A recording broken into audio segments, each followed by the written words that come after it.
The greatest collection of sports networks in the world. We are Fox Sports. Welcome to the Chevrolet Pregame Show on Fox. For the first time since 1962, the Fall Classic kicks off in the city by the Bay. Will the city of San Francisco finally win its first ever World Series? Or can these American League champs take home the title for the first time ever? It's time to find out as the Texas Rangers battle the San Francisco Giants in Game 1 of the World Series. And what a great night for baseball in the Bay. Temperature hovering near 60 degrees, very light winds, and most importantly, no rain in the forecast. And with that, hi everybody, we welcome you to Fox's coverage of the World Series. I am Chris Rose, joined as always by Eric Karros. Look who's back for a second straight season. The manager of the Chicago White Sox, Ozzie Guillen. Welcome home, my friend. Thank you. I'm very excited to be here. I think this is going to be a great World Series. I'll tell you one thing. I want to be downstairs managing the team. Okay, well, I got you close to the trophy. If you want to kiss it or hold it at any point, you feel free. They give me a lot to remember. I love that trophy. I know you do. In fact, there are 50 players that would love to get their hands on it. 42 of whom have never suited up in a World Series game. So if you're the manager of Texas, Ron Washington, or of the Giants, Bruce Bochy, what's your job to keep their emotions in check, Ozzie? Oh, the first thing, change your routine. You have to go every day, do what you're supposed to do all year long. But the sooner you change your routine, I guarantee the players are going to find out. I remember in 2005, since I'm managing, I take a nap every day, and 30 minutes before the game, I get up and do my stuff. If the players see I do something different, they will find out you're nervous and you don't do the same stuff. Same way with the players. Have fun and do the best you can out there. You were taking a nap?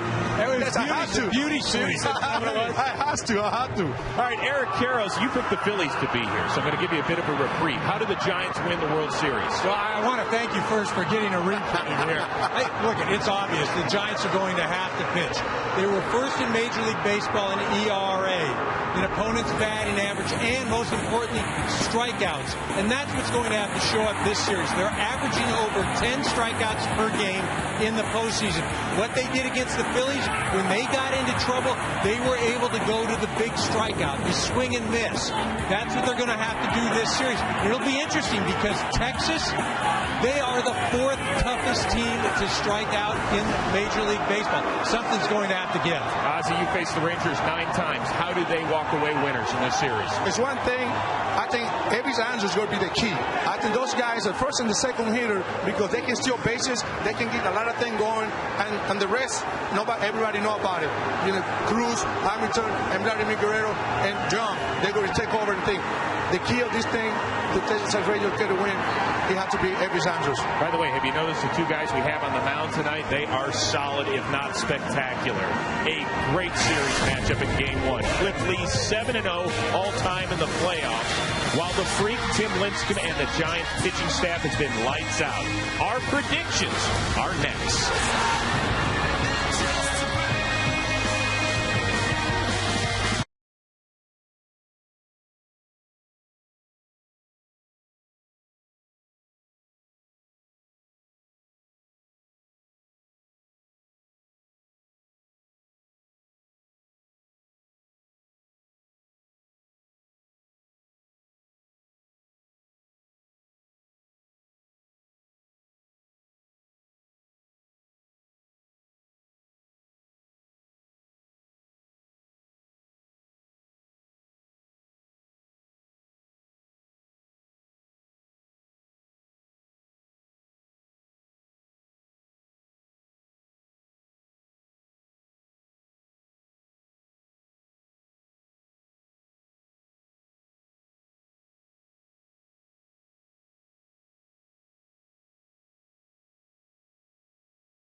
these teams are so evenly matched. I think it goes back to the All-Star game. National League wins, thus home field advantage San Francisco Giants. That means no DH, and then 4 games here at this place with these fans, Giants in 7. Ozzie, who do you like and why? Oh, my God. I got to separate my heart from my brains. You know, I have a few players out there, Aaron Rowan and Juan Uribe played for me in the past, but my brains say he's Texas Rangers in 7.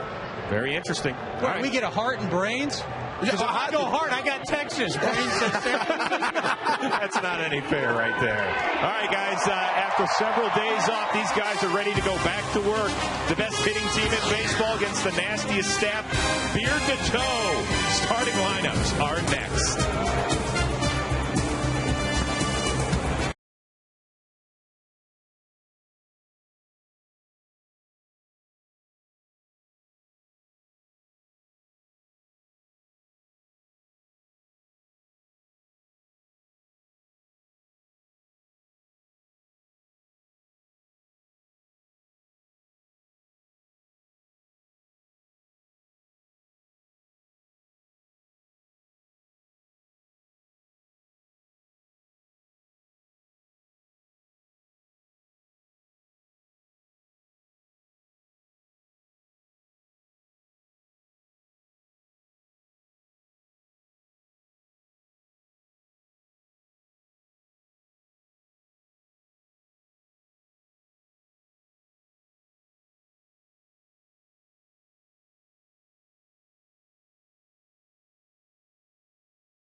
World Series, first ever appearance for the Texas Rangers. The Giants making their first appearance since 2002. It's time for the presentation of tonight's starting lineup, so let's send it over to the public address announcer, Renell Brooks-Moon. And now, ladies and gentlemen, the starting lineups for tonight's game. First, for the visiting American League champion, Texas Rangers. The manager, Ron Washington.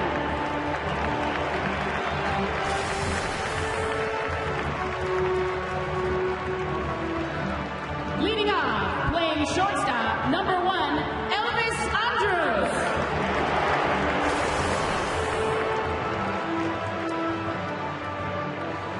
Batting second at third base, number 10, Michael Young.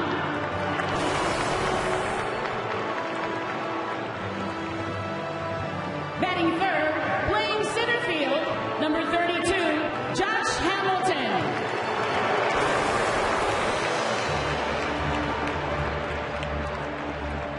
Batting fourth, playing right field, number 27, Vladimir Guerrero.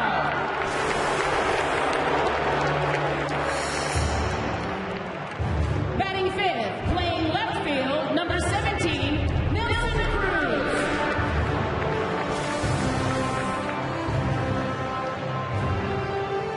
Batting sixth, playing second base, number 5, Ian Kinsler.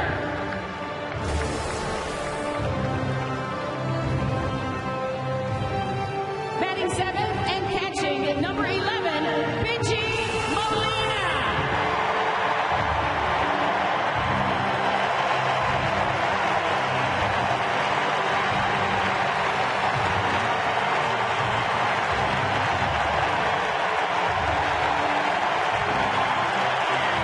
Batting eighth, playing first base, number 18, Mitch Moreland.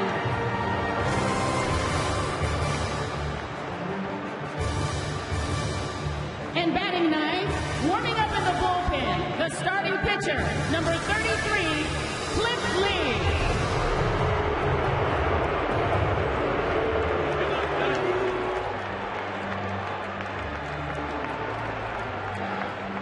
And now, the starting lineup for your 2010 National League Champion, San Francisco Giants.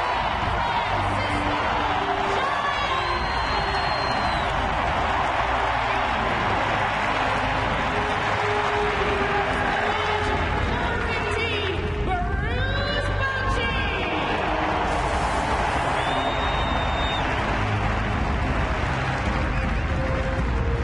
Leading off and playing center field, number 56, Andres Torres.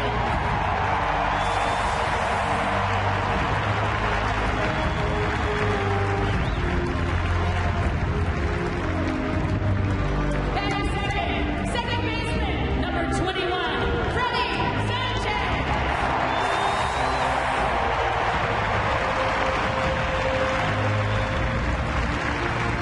Hitting third, catching tonight in the bullpen, number 28, Buster Posey.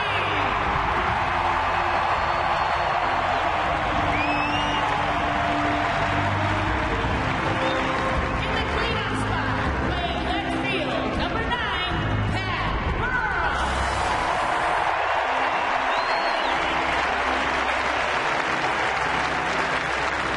Batting fifth, the right fielder, number 13, Cody Ross.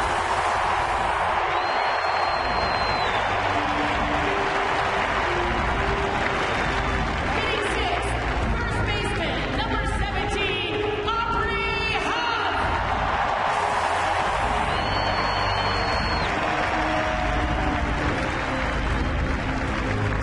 Batting seventh, third baseman, number 5, Juan Uribe.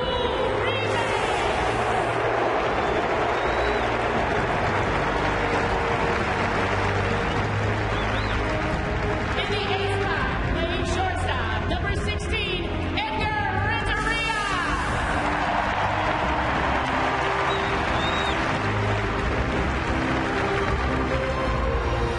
And warming up in the bullpen, the starting pitcher, number 55, Tim Lincecum.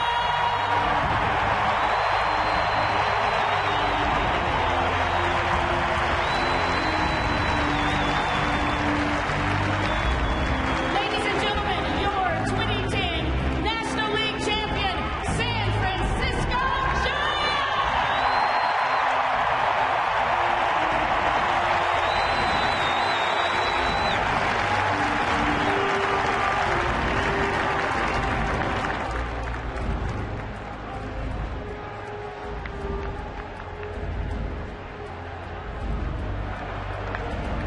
And now, fans, we ask that you please rise and remove your caps as we honor America with the singing of our national anthem, followed by a ceremonial flyover. Performing for us tonight, please welcome 6-time Grammy Award winner, John Legend.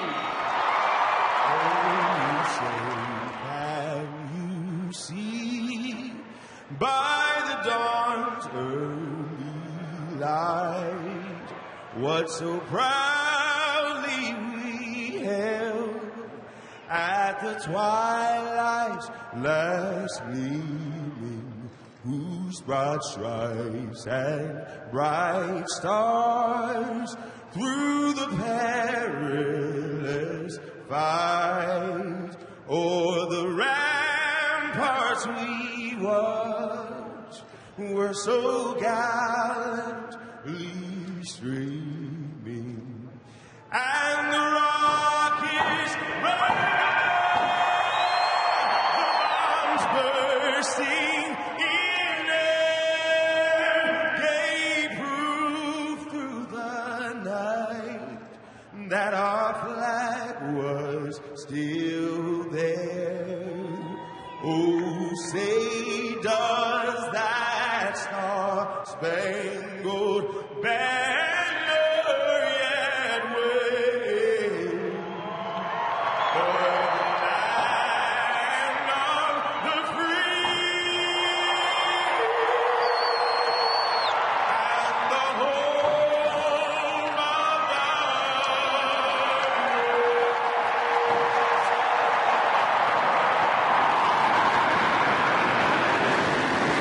It's almost time for first pitch. After the break, Joe Buck and Tim McCarver get you all set for Game 1 of the World Series. It's next on Fox.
And welcome back to the Chevrolet pregame show on Fox.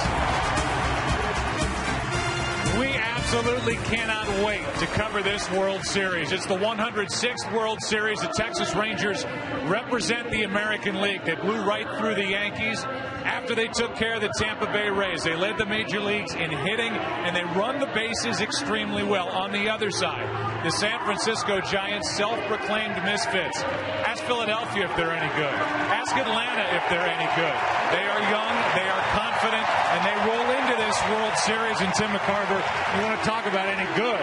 How good is this pitching matchup for Game 1? Well, with Game 1 of the World Series, you expect a good matchup, but this one is over the top. Cliff Lee, the left-hander for the Rangers, obtained on July 9th, 3-0 in this postseason, 7-0. He has never been beaten. And Tim Lincecum, the two-time Cy Young Award winner, they do it in different ways, but their most effective should be a low-scoring ball game. Can't wait to get it going. These are two teams that may not have been picked to be in this spot early in the season. They're in the Fall Classic. Let's meet them. And now introducing the American League representatives, the Texas Rangers, led by ALCS MVP Josh Hamilton. Speedy, powerful outfielder Nelson Cruz. 22-year-old fleet-footed shortstop Elvis Andrus. And the undefeated starter in the postseason, Cliff Lee. And the National League representatives, the San Francisco Giants, led by unlikely hero NLCS MVP Cody Ross. 23-year-old rookie catcher Buster Posey, the bearded intimidator closer Brian Wilson, and the Game 1 starter Tim the Freak Lincecum. It all begins Game 1 next.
For more than 150 years, baseball has been a mirror of the complicated country that gave it birth. From California to the New York Islands, through good times and bad, through wars, depressions, and civil strife, it has entertained us, it has inspired us, and sometimes it has even transformed us. We pass it down from mothers to sons, fathers to daughters, as every generation invests itself in the sweet hope of springtime and endures the painful realities of fall. Its essential dimensions never change, yet nothing ever happens the same way twice. It's a game in which the person scores, not the ball, where the objective always is to come home. Home, where no one asks where you come from or who you voted for. Home, where all season long we congregate to cheer and plead, laugh and cry in the magnificent cathedrals of our game.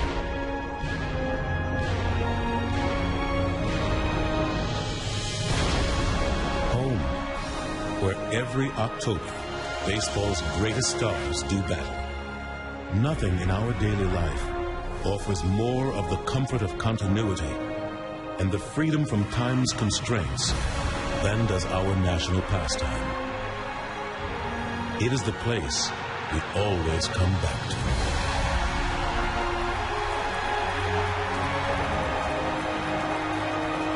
Home.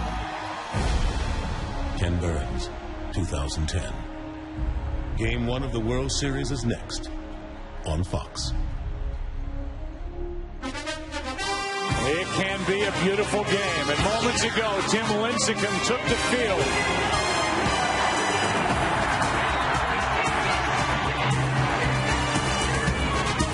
And this place erupted as the World Series is back in San Francisco for the first time since 2002.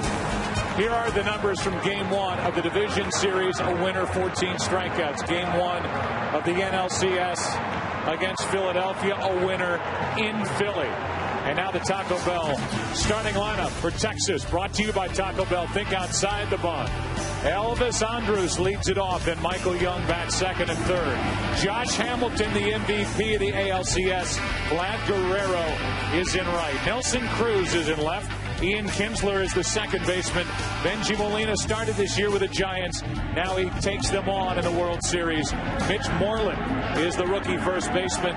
And then Cliff Lee, who has been unbeatable in the postseason. Lincecum is set to go as he digs his way at that pitching rubber. And our opening pitch is sponsored by Budweiser, official beer of the first inning. The beer that starts with a full flavor and ends with a crisp, clean finish. Great times are waiting. Grab some buzz. Off we go.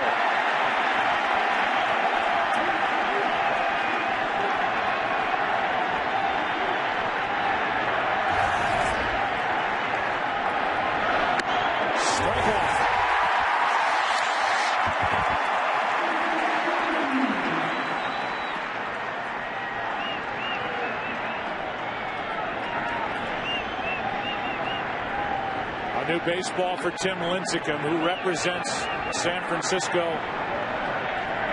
taking on the first guy ever to play in the World Series with the first name Elvis. The 0-1. A ball and a strike. No, it's not Elvis Aaron. It's Elvis Augusto.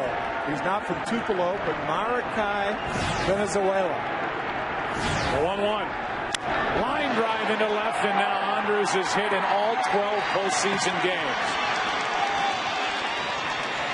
About his postseason debut, all he's done is hit, and he can run. And this guy can pitch, and here's his scouting report. Tim Lincecum is quite easy to run on. He gets ahead with strikes, gets them out with balls. The best changeup in the game. He got that changeup up to Elvis Andrus, and a violent delivery. So we'll see if Andrus is running here. I would suspect so. Michael Young, the number 2 hitter. Former batting champion, and for the Texas Rangers, they are all-time franchise leader in hits.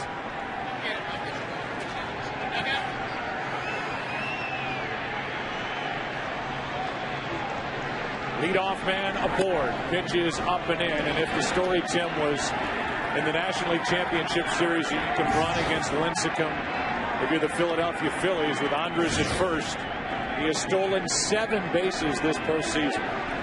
30 tried against Lincecum in the National League this year. 27 made it. A ball and a strike. Big changeup to Michael Young. Changeups are much better for Lincecum when they go down. That one did. Texas won 90 games, lost 72 during the regular season. San Francisco won 92. Rangers won the AL West easily, 9 games better than the Oakland A's. 1-1. Strike 2.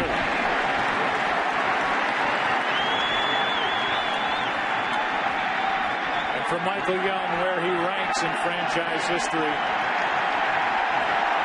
Hits, runs, doubles, average.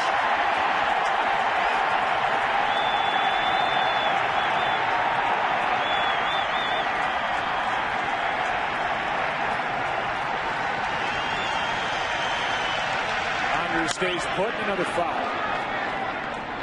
93 miles per hour from Lincecum, who is pitching on 5 days rest from his last start, which was Game 5 of the NLCS, but just 3 days rest since that relief appearance in Game 6, the 8th inning.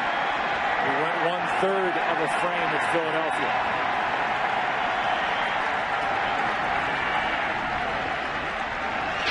A check on Andrews.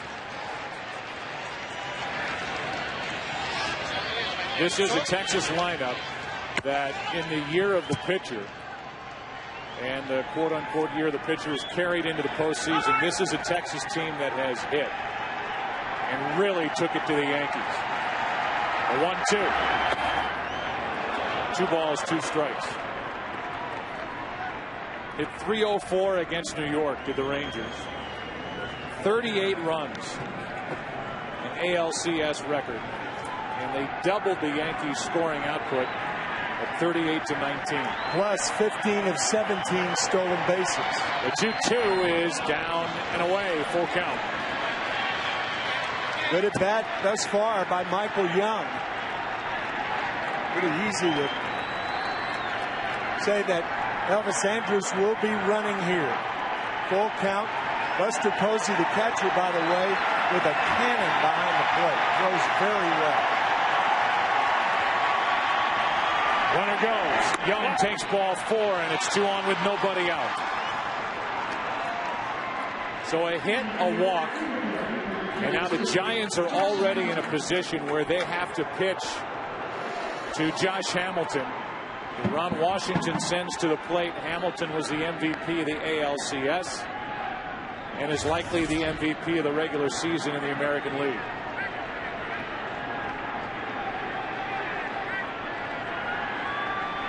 Runners on at first and second. Hamilton. Strike 1. That's where the Tampa Bay Rays had a lot of success with Hamilton on balls out of the strike zone down. He was only 2 for 18 against Tampa Bay, but hit much better, and the MVP, as you said, Joe, against the Yankees. That one's in the dirt, and the count, a ball and a strike. We're going to get to know these players as we go through this World Series, and for Josh Hamilton, it has been some road. First overall pick by Tampa Bay in '99. Missed 3 years, addicted to drugs. Got his life back in order, got his career back on track. The 1-1. Checks his swing and a high delivery ball 2.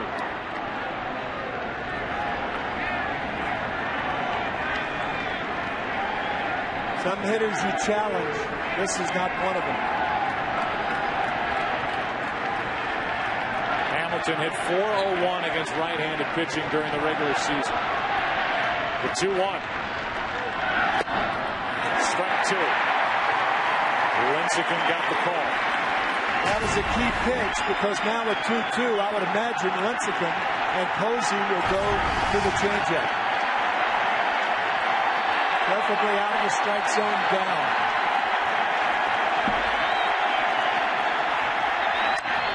A little roller up the first baseline. The runners advance to second and third, 1 out.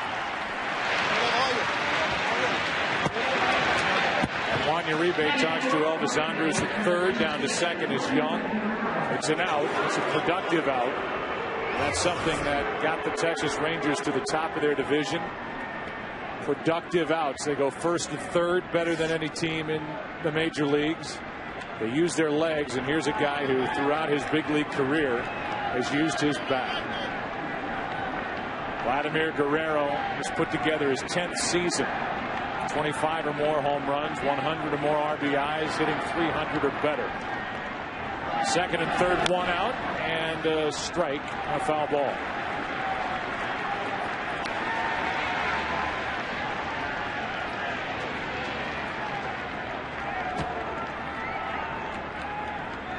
Vladimir Guerrero had 1 RBI in the division series against Tampa Bay.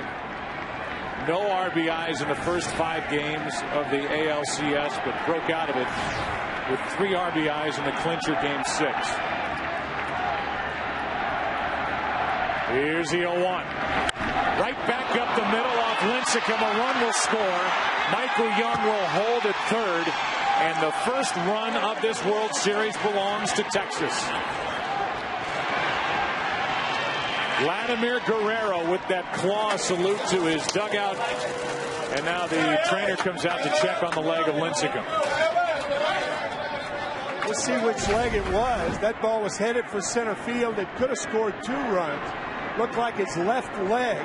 The ball caroms to the right of Aubrey Huff, who tracks it down to hold Michael Young to third. Like it hit right below the left knee on the inside part of the left leg. He appears to be all right. So a 1-0 Texas lead here in the first inning. 2 hits, a walk. The only out, Josh Hamilton. And the batter will be Nelson Cruz, who, if Josh Hamilton didn't win the MVP award of the ALCS, he could have. He's hit in every game. He's popped 5 home runs this postseason. And he bats with runners at the corners, 1 out. Already a lead for Cliff Lee. Strike 1.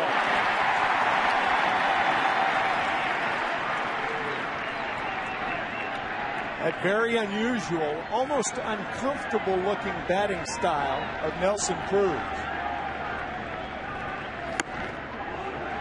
A ball and a strike. He starts wide open and then moves his left foot toward the plate on the delivery.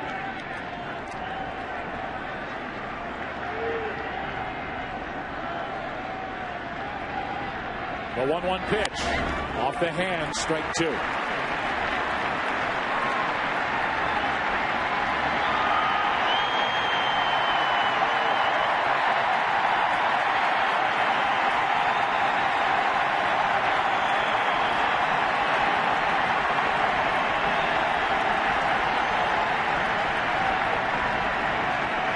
First and third, 1 out, and a comebacker. Lincecum makes the play. What a good defensive play, and now he will walk Michael Young back to the bag, and the bases are loaded. Oh, boy. He didn't throw the ball to Uribe. Uribe waiting for the ball, and I think Lincecum thought Guerrero had moved up. I have no idea what happened here. Running back, and Michael Young just goes to third without a play. I have no idea what happened. So he made the good stop on that short hop. Yeah, he did everything right, but get the out.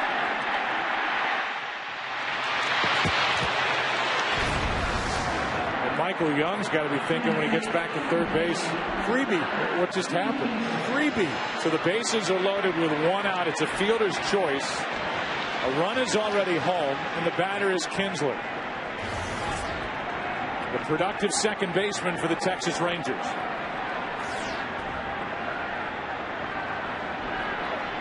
Nine home runs during the regular season, hit .286. Lincecum to the third baseman Uribe. Will step, throw, low, put out. And the Giants get out of it with only 1 run scoring. 1-0 Texas after a half in game 1.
by Gatorade. Introducing the G Series, Gatorade has evolved.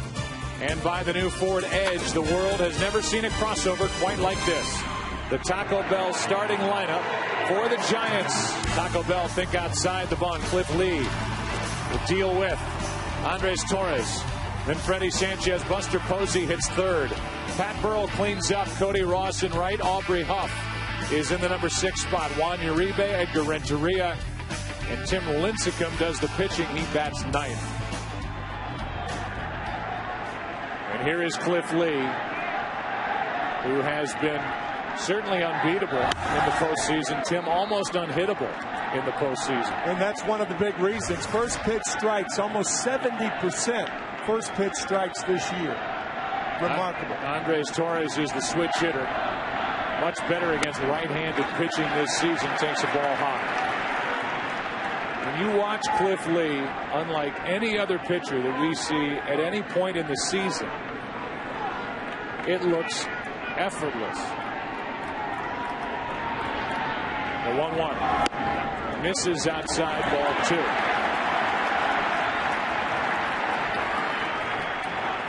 Lincecum got around that mental miscue on that play, getting a double play ball off the bat of Kinsler to end a big threat at the top of this inning. The 2-1, 2-2. First ball hitting. Ian Kinsler grounds it to Uribe.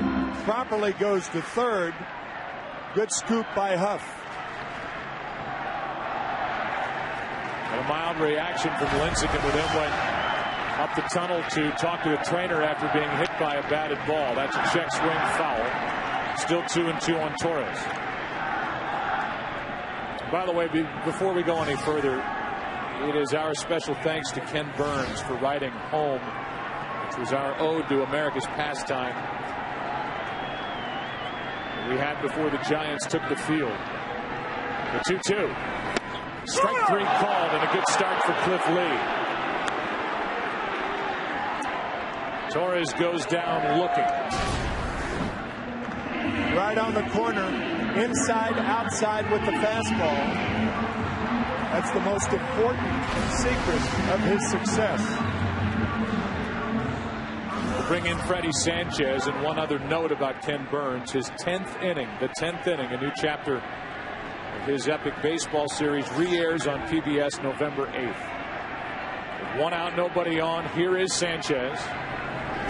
And a broken bat line drive, fair, down the right field line. Sanchez will go to second.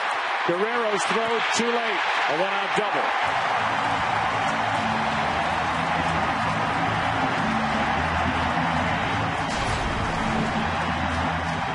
A broken bat right on the line. Takes a funny hop. And Vladimir Guerrero fields the ball near the bullpen mound. And Sanchez has a double.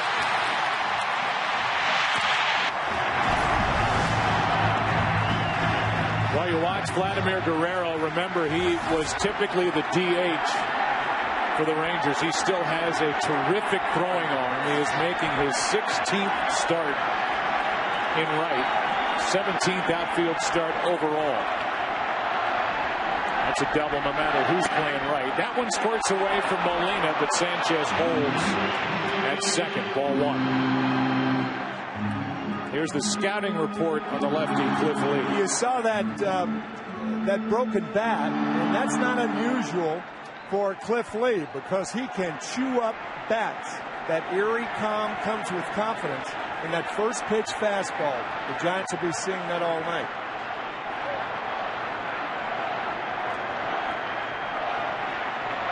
The batter is the 23-year-old rookie catcher Buster Posey. 1 ball, 1 strike. Posey has moved up to the number 3 spot.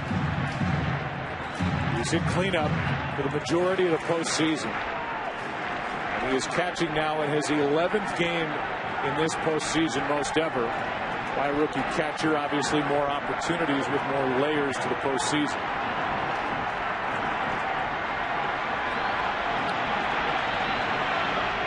The 1-1. 2-1. Cliff Lee breaks so many bats. He has been referred to as the left-handed Mariano Rivera of the American League. Mariano Rivera, the famous Yankee closer, one of the great bat breakers in the history of the game. 2 balls and a strike on Buster Posey.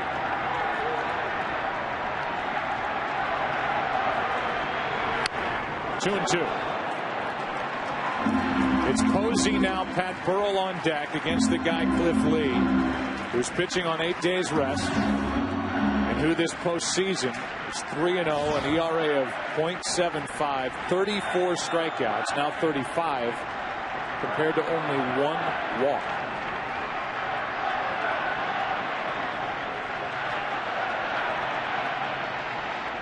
The 2-2. Almost caught the corner, full count. Great at bat so far by Posey. Good 2-strike hitter. Likes to go to right field with 2 strikes. Takes the cutter inside.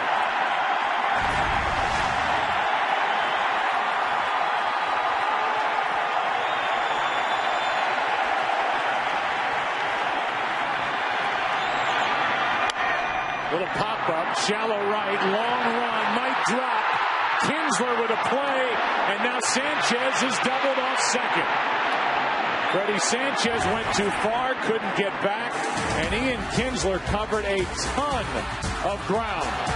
Made the catch, got the out easily, and the Giants sent only 3 to the plate in the first, down 1-0.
And deals with Benji Molina, who caught him in the season opener when they were both with the Giants. Benji has had a very good postseason. The 0-1 pitch. Line drive into right field, another hit from Molina. Cody Ross to his left, and Benji is on to start this second inning for Texas. The bottom of the first ended with Ian Kinsler, and what made that play particularly good, Joe, you're right. I mean, he had a long way to go. He had a farther way to go because he had to stay close to second base to keep Sanchez close. Sanchez, meanwhile, slips on his way to third, can't get back in time, and Ian Kinsler, who grounded into a double play to end the first, turns a double play to end the bottom of the first. Mitch Moreland now, leadoff man is on. Cliff Lee on deck. And a strike from Lincecum. It's been worn out by now, but if you're just checking out these two teams and you don't know the story about Benji Molina, he was traded in July to clear space for the guy who's now behind the plate, Buster Posey, the 23-year-old rookie for the Giants. Strike two. As Moreland is fooled, it's 0-2. He's the only catcher in history to be traded in the middle of the season and then play in a World Series against the team from whom he was traded. Amazing. And either way, he'll get a ring. The 0-2 pitch. 3 pitches and a strikeout. First of the night for Lincecum. Giant fans are saying that's more like it with Tim Lincecum. Good changeup to get Moreland. Bruce Bochy says it's not a splitter, but it certainly acts like one.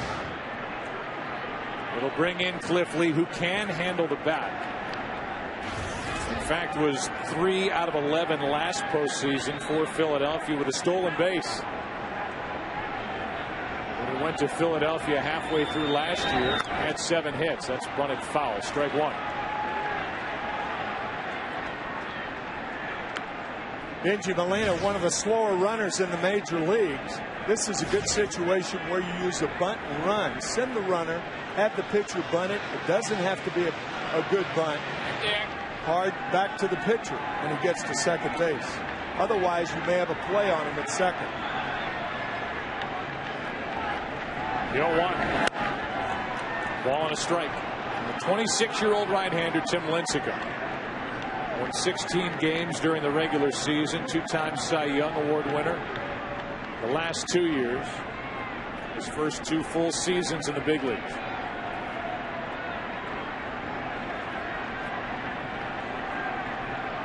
The 1-1 pitch. Rangers change up, and Cliff Lee shoots the gap in left center. Benji Molina doesn't run well at all. He will go first to third, and it's second and third, 1 out on a double by Cliff Lee. That's his 3rd career double. He squared around to bring the infielders in and hits the ball a long way to left field. Finds the gap. Molina stops at third, lead to second. How about that? And there's that claw. And Cliff Lee's looking at the dugout like, what am I supposed to do with that? What do I do? I put my hand up and put a claw out. It's something that the Rangers started this season. It's like an extended high five between the guy on the bases and the guys in the dugout. And that was certainly claw-worthy. A double by Cliff Lee, who can handle himself on the mound, at the plate. Here's Elvis Andrus. Ball 1 low. So that takes the crowd out of it. Benji Molina on leadoff hit to right. Moreland struck out.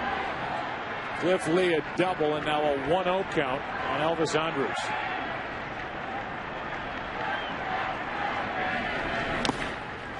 (2-0). Elvis, just 22 years old. He's now hit in all 12 postseason games. Not gone deep all year long. In Venezuela. One of the real bright young stars in this game.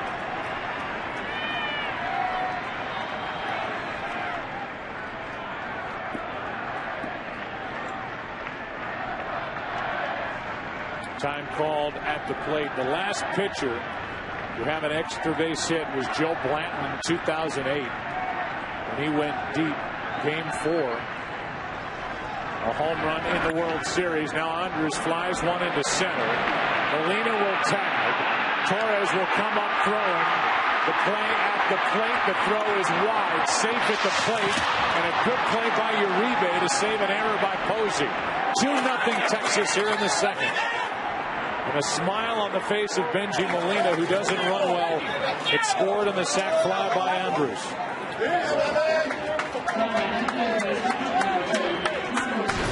The Giants avoiding yet another mistake in the first inning by Lincecum, and this one by Buster Posey. The throw to third, and a good play by Uribe. Alert base running by a guy who does not run the bases very often, Cliff Lee. He's at third, 2 out, and Michael Young gets one off the end of the bat, strike one. Benji Molina laughs about his own running speed after he hit that big 2-out, 3-run home run in Game 4 in the ALCS at Yankee Stadium. He said, not bad for a fat kid. Everybody makes fun of when he runs. He has been an offensive force this postseason. Strike two.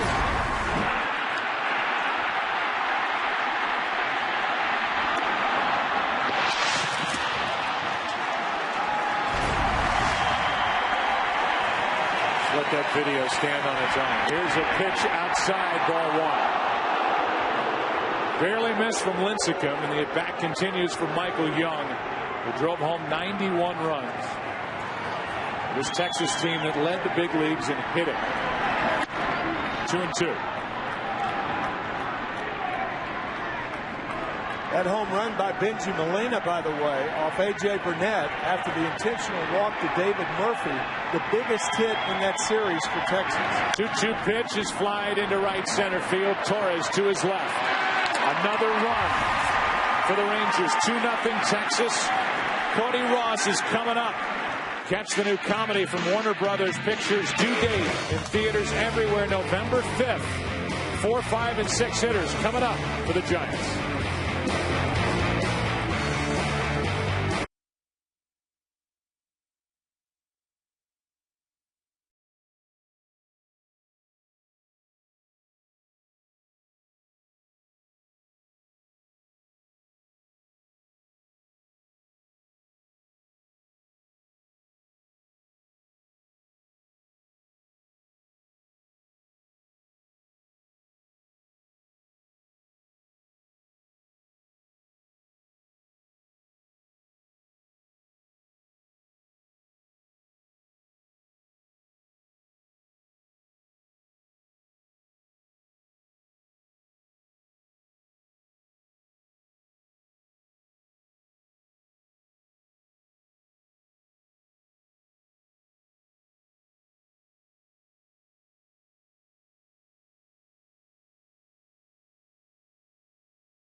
McCovey Cove here in San Francisco, where they wait for a home run ball. First up is Pat Burrell, who grew up in San Jose. We talked about it during the National League Championship Series. Cut loose by the Tampa Bay Rays, was out of the game for 10 days, signed on with the Giants. Strike one from Cliff Lee, and according to Bruce Bochy, we signed him to be a pinch hitter, but he forced his way into the lineup and ended up hitting 18 home runs, and he's been a nice addition to this clubhouse for San Francisco. 2 quick strikes from Cliff Lee.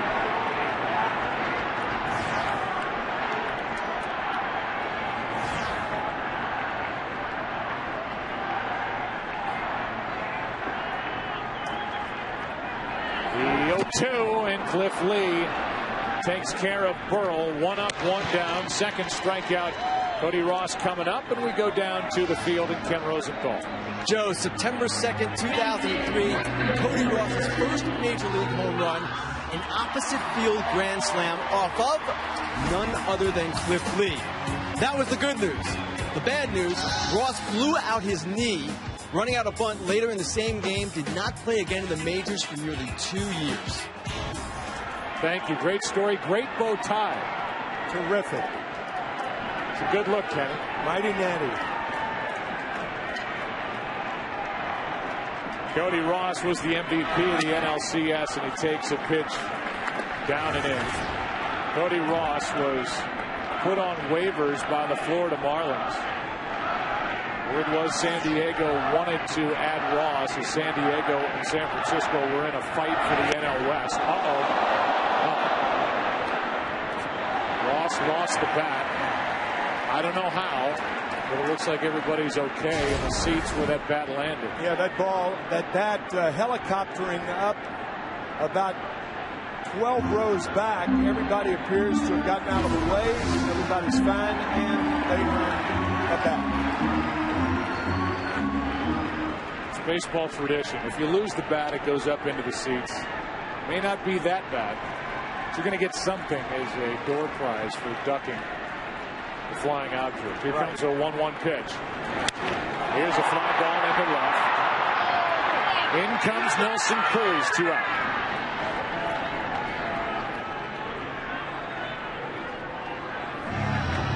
There is Bill Newcomb, who runs this giant organization, managing general partner and CEO, also wearing a bow tie. Giants flair to it. With 2 out, nobody on. Here is Aubrey Huff. Aubrey's bounced around in his 10-year big league career. Settled in here with the Giants, led San Francisco in home runs and RBIs. A big reason why they're here. And Tim, the sense you get being around this Giants team, it's not just what he's done with his bat. He has added an edge and an attitude in that clubhouse that just has become infectious. Yeah, it's one of the fun clubhouses in the major leagues. He and Burrell and Ross. Ryan Wilson, the closer. Ryan Wilson, what a character. Here's a 1-1 pitch. Huff reaches out, floats one into right. Guerrero will not get there. It's a fair ball. Aubrey Huff will cruise into second with a 2-out double. 2-0 Texas here in the second, and Huff keeps the inning alive. Off the end of the bat, that looked like a cut fastball. Now remember, the cut fastball from a left-handed pitcher goes away from a left-handed hitter in on a right-hander. So it cut away toward the end of the bat. He hits it off the end of the bat and sinks a double down the line. And now one of the new heroes for the Giants, even though he hasn't hit much in this postseason, Juan Uribe from the Dominican.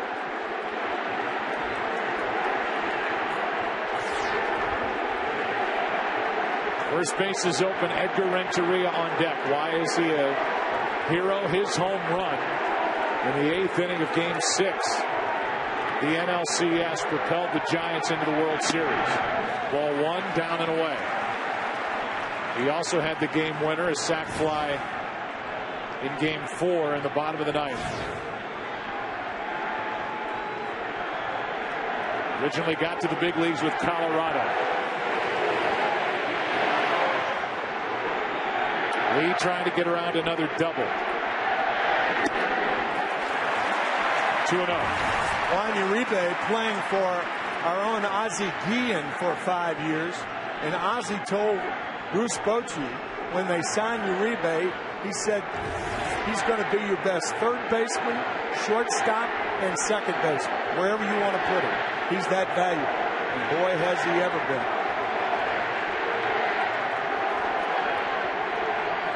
Career high 24 home runs during the regular season. 2-0 pitch.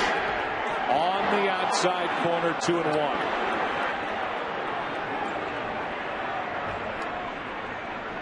The game-winning home run he hit in Game 6 in the 8th inning was the only home run he hit to right field all year. And his only home run of this postseason, he's driven home 4. It's one to right, foul, 2 balls, 2 strikes.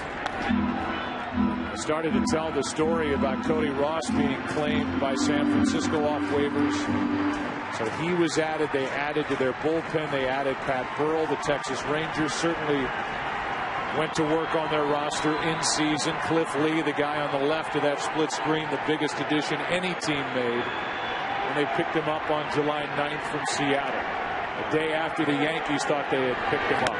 It's ball 3.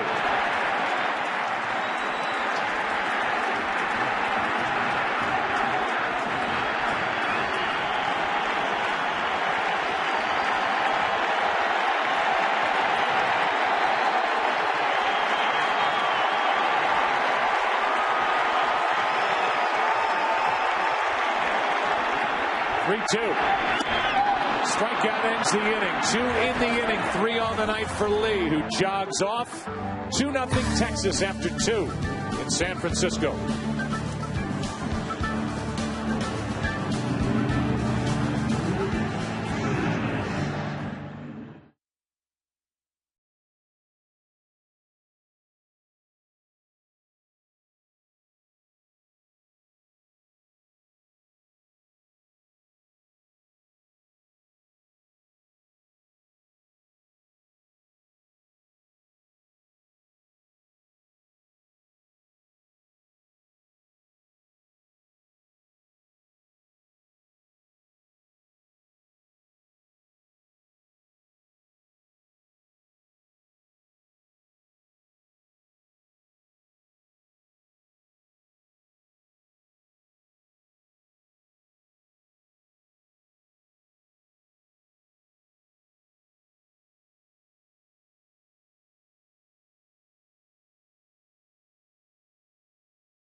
A month before Netflix, DirecTV, 1-800-DirecTV. First up is Hamilton, who now has seen that changeup. Grounded out to first, his first time up. Rangers got one in the first, one in the second. Hamilton's jammed a bit, flies to left, one out.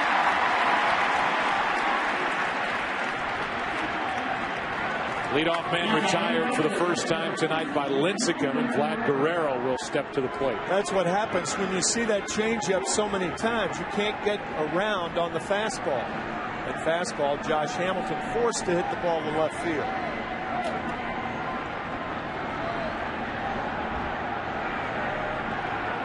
With one out, Guerrero, who has an RBI base hit, knocked one off the leg of the pitcher Lincecum his first time.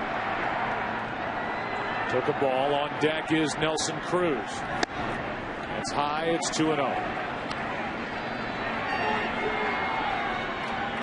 Fourth time in the career of Lincecum, he's allowed a run in each of the first 2 innings. Here's a 2-0. 2-1. There are a lot of guys who are bad ball swingers.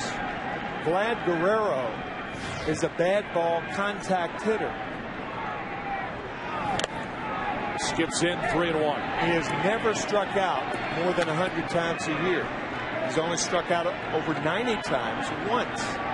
So when he swings at balls out of the strike zone, he usually makes contact. Line drive into center field will carry to Torres. He's still strong, and that ball went a long way. How about the season review for the Rangers? 21-6 record in June, and they pulled away in the AL West. They get Cliff Lee July 9th. They led baseball in hits and average, and in the postseason, they're taking care of the Rays and the Yankees. Cliff Lee, the man who gets the ball tonight, 3-0 with an ERA of .75 this postseason. There's Ross, and there's the first 1-2-3 inning of the night for either pitcher. Time to go to work, Cliffy. 2-0 Texas.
Downtown, it is Edgar Renteria, Tim Lincecum, and then back to the top of the lineup, Andres Torres. Swinging strike one on Renteria. So here are the Texas Rangers. The 50th year of their franchise history. Franchise that had not won a postseason series prior to beating the Tampa Bay Rays in the Division Series.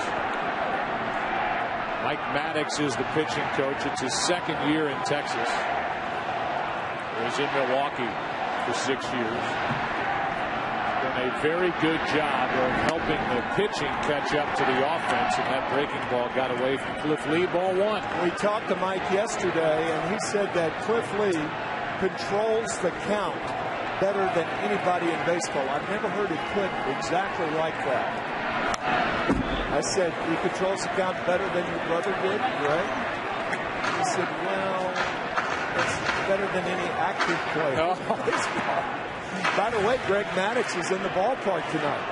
I asked Mike where he was sitting. He said, cheap seats. So, here comes a 1-2 pitch. Cliff Lee, who has struck out 3. Inside, 2-2.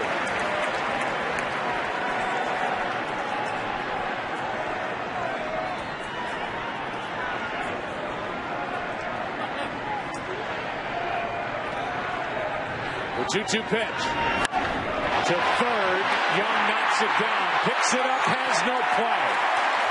And the leadoff man is on for the Giants in the third. See how it's scored. Michael Young goes to his left. Normally, Michael comes up with that ball. Michael Young, you talk about a consummate team player. Here's a guy playing his third position. He's moved from second short to third, and he committed an error on that ball hit by Renteria. So the leadoff man is on for the Giants for the first time tonight. 2-0 Texas, bottom of the third, and Cliff Lee works to Lincecum, who throws right, bats left. Lee has a double in this game. Man pitching it to Lincecum, and that led to the second run for Texas. And now Lincecum, who had 7 hits during the regular season, 0 for 7 this postseason, is up there to bunt. 1-0. Ball and a strike.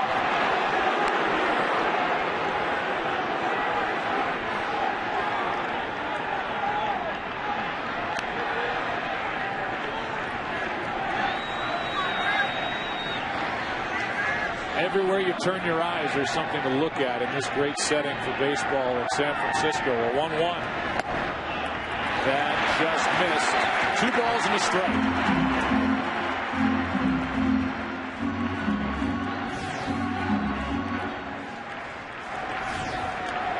Back to the top of the order, Torres on deck.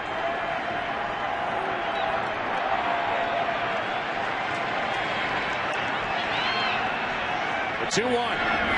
Popped in the air, and Molina doesn't have to move, just spins around and makes the catch. How about the dominance by Cliff Lee the last 2 years during the postseason? He's made 8 starts. He's 7-0. Last year, 4-0 for Philly, a 1.26 ERA. But with a minimum of 5 starts, comes in third all time behind Koufax and Mathewson.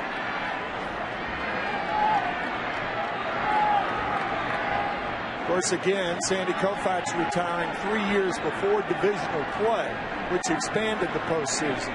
And Christy Mathewson, of course, pitching in the early part of the 20th century. There was, correct me if I'm wrong, there was no wild card in the early part of the 20th century. No. Okay. No. Around World War I, no wild card. No. That was Nolan Ryan, who is the club president, part of the ownership group. As Torres comes up empty, strike one. Has there ever been a more intimidating club president than Nolan Ryan? That's well put. No. 5,714 strikeouts. Major League Baseball record. That's strike 2. 839 strikeouts more than the number 2 pitcher, and that was Randy Johnson. He was quoted as saying Cliff Lee is the most confident pitcher I've ever seen on a mound in the big leagues. That's Nolan Ryan saying. The 2, and it hits Torres to put 2 on.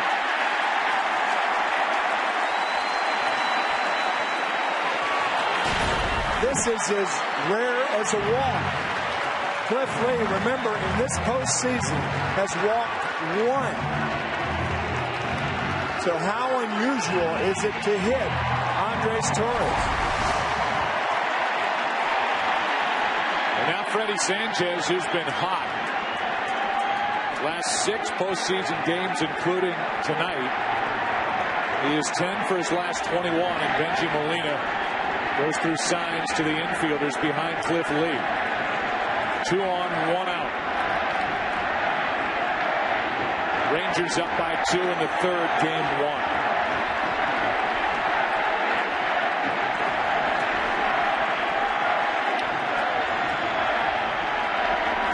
Strike 1. I like what Bruce Bochy, the manager of the Giants, said to us before the game when we talked about Lee and his dominance. He said, you know what, he's good, but we've beaten some pretty darn good pitchers to get into this position. Like Roy Halladay, Roy Oswalt, Cole Hamels of the Phillies.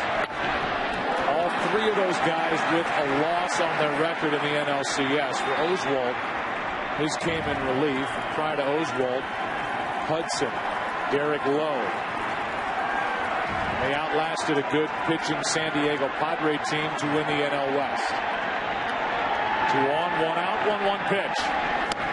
Chased it up high, strike 2.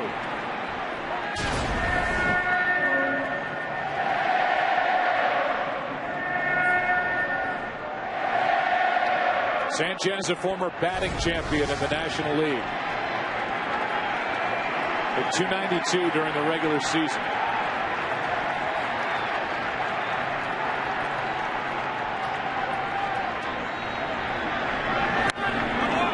Trying to go to right. Still 1 and 2. It's what good hitters do with 2 strikes. They protect the outside part of the plate.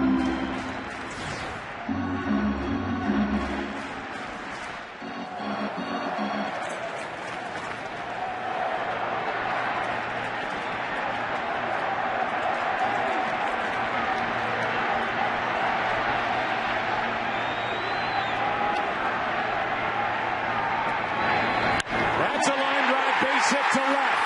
Giants are on the board. In to score Renteria. Torres will hold it 3rd. It's 2-1.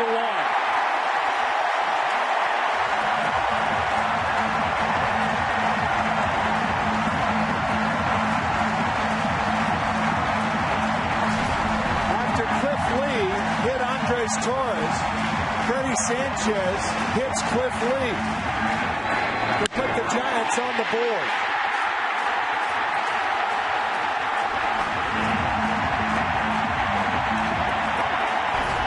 Sanchez is red hot. 2 doubles tonight. Now it's Buster Posey.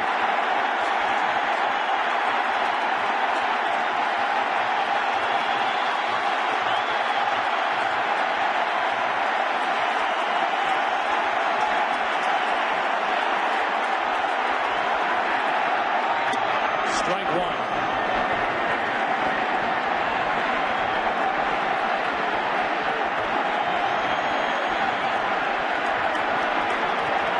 This crowd just climbed right back into this game. I'll say.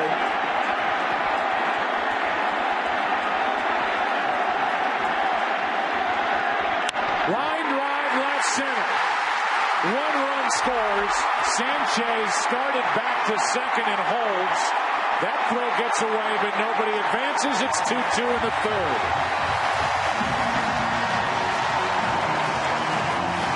When you're a runner on at second base, you don't really know where the shortstop is behind you.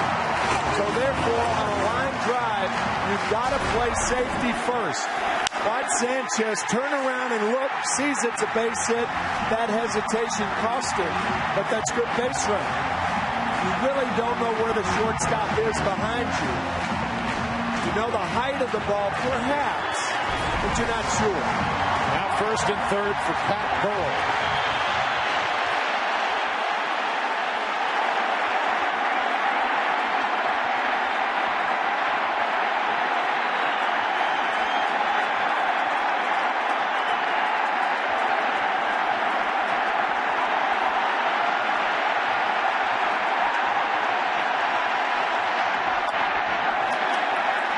Burrell struck out his first time, ball one.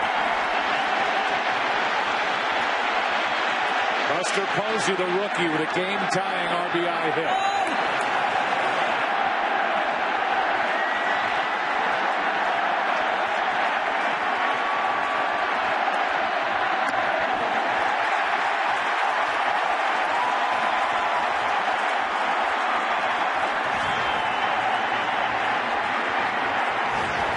Pat Burrell, a good low ball hitter, will look for something down and in to jerk in this count.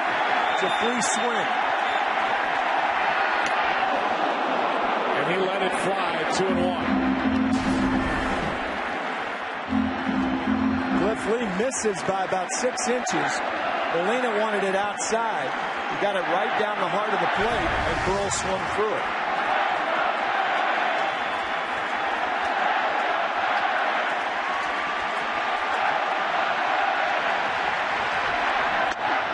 Two and two.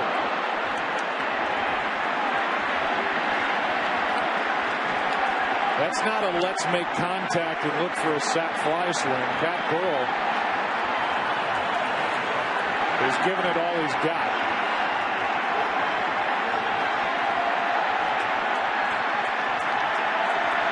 The 2-2. Got him looking 2 away. And a big strikeout for Cliff Lee here in the third.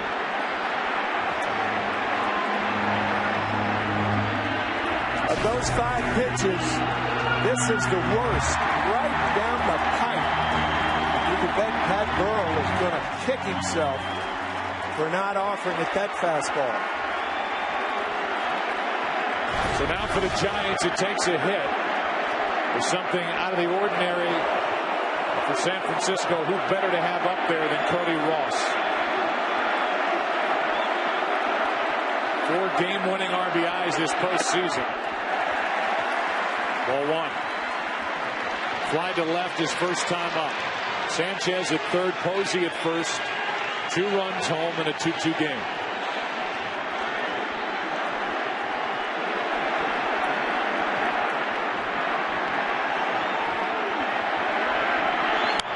Out of play. Ball and a strike.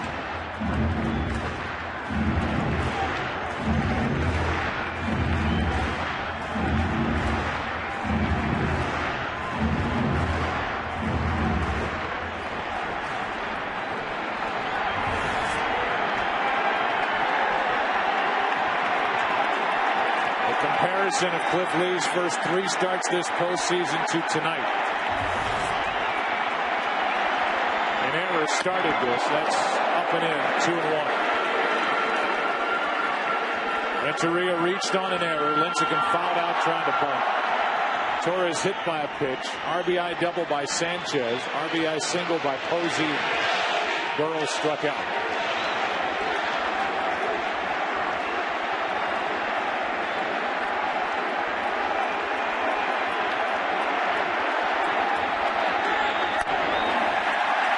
And a strike. The left-handed hitting Aubrey Huff on deck. Remember when the count was 2-0 to Pat Burrell, looking for something low to hit. What Ross wants is something inside to hit, an inside strike.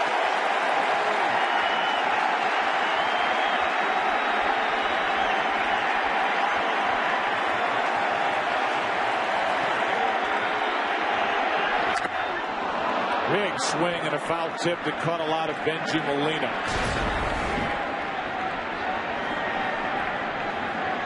Hitting Molina on the left foot. Catch his feet, really take a beating. Looks like a ballet dancer.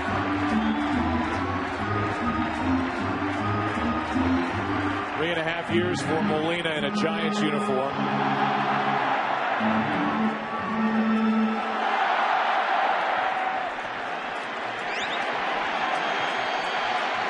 World Series winner in 2002 with the Angels over San Francisco.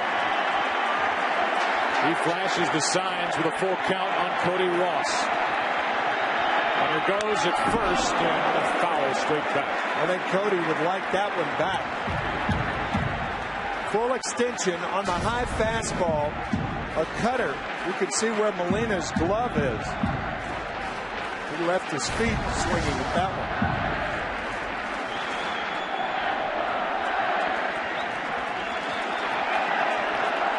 Rare rough inning for Cliff Lee. Trying to keep it tied. Got him on the outside corner, and the inning is over. 2 runs, 2 hits, an error, 2 left. We've played 3.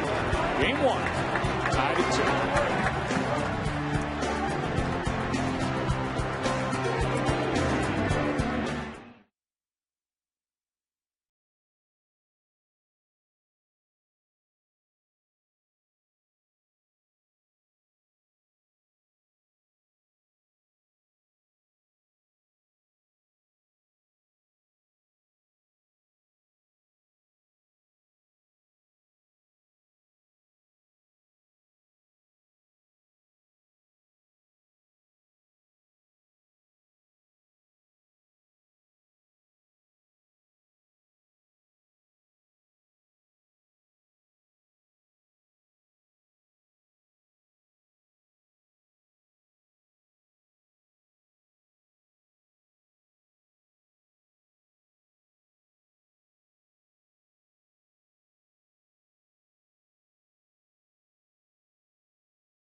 Move into the 4th inning.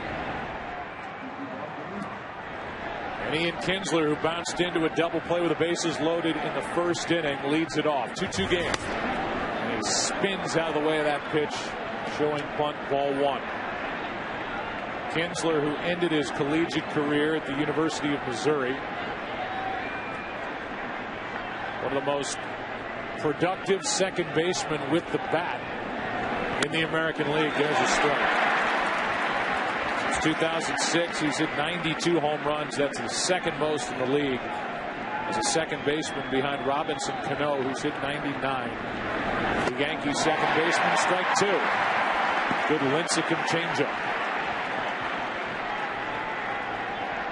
Ian from Tucson, born in Tucson, lives in Dallas. A 4-sport interested guy. Loves the Dallas Stars, favorite sports team. To his left, Renteria gloves it, spins, throws. What a play! 1 out. And old Edgar can still do it. Talk about a dandy. You mentioned he was from Colombia, a soccer-crazed country. I'll tell you, that's a pretty good soccer move by a goalie right there. Good play. Kinsler robbed of a hit by Renteria, who is making his 60th career postseason start at shortstop during the postseason. Here's Molina, and there's a strike.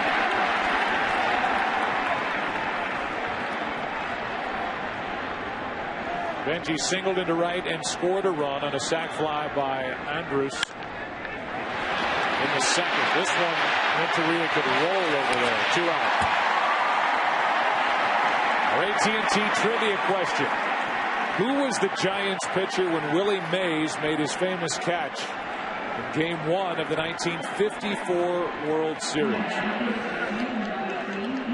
The guy who hit the ball was Vic Werth. Yes. That is not the question, is it?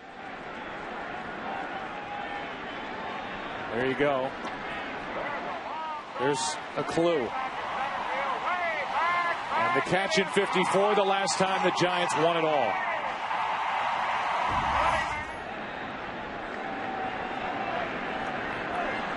Approximated that shot at 420 feet.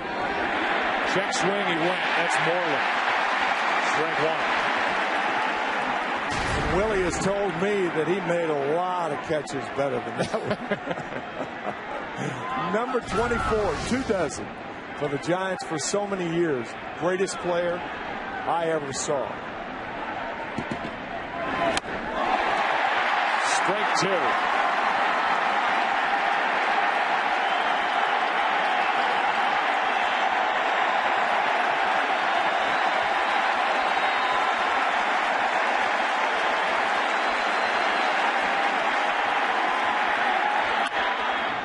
The hands, and it's still 0-2. Ceremonial first pitch tonight before the World Series. Willie McCovey, Cepeda, Giants Hall of Famers, and under the weather was Willie Mays. Supposed to be out there. We wish him well. The 0-2 pitch. Moreland in the air to right center. Torres to his left, can't get there. It's down for a hit. Moreland will grind for a double.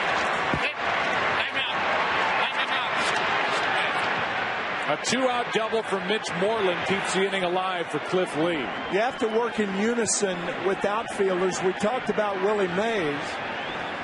Torres going hard to his left. He knows that if the ball gets by him, Ross is going to be there.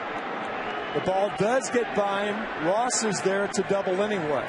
So it's certainly worth the dive under those circumstances. Lee has a double in this game, and now trying to put the Rangers back on top. If Lincecum took him lightly back in the second, he won't here in the fourth.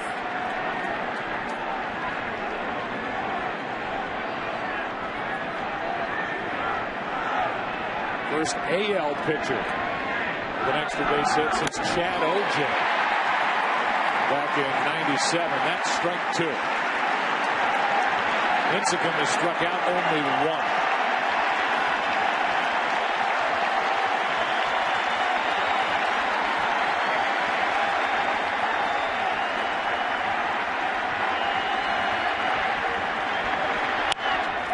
One hop, 2 hops to Renteria. Inning over.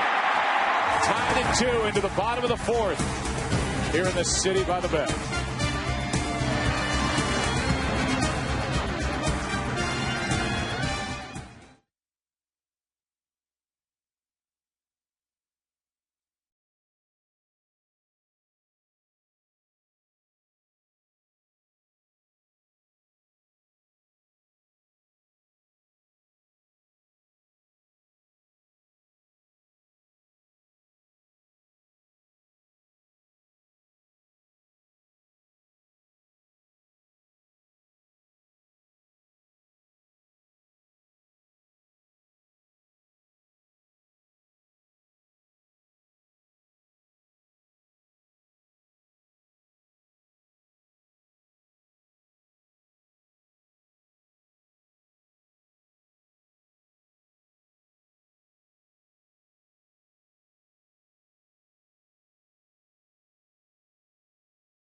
2011 Chevrolet Cruise. Register at worldseries.com/cruise for your shot at the big prize. Off we go into the bottom of the fourth inning, 2-2 game. Cliff Lee threw 32 pitches last inning. Giants had a chance for more, had first and third, one out, but Burrell and Cody Ross struck out back to back. So Aubrey Huff, who doubled his first time into right, waits for the 0-1 and pops it up left side of the infield for Elvis. 1 out. A little bit more about Cliff Lee, tonight's Pizza Hut player favorites. He is from Benton, Arkansas, on a 40-minute flight from the Dallas area. His hobbies, hunting and fishing. His favorite time of year, November 13th. That's deer hunting season, starting in Arkansas. So that coincides with the end of the postseason. So we'll find him on a tree stand somewhere on the 13th. And about a month later, hunting ducks near Stuttgart and Joyner, the duck hunting capitals of the world. Strike one on Uribe. And then about a month after that, we'll be hunting for millions in a new contract. He's a free agent to be. Somebody, Fox, is happy that ball didn't hit the camera. 1 out, nobody on. Uribe takes high, a ball and a strike. Juan struck out his first time. Makes him now, in his career, 11 of 38 against Cliff Lee. Strike 2.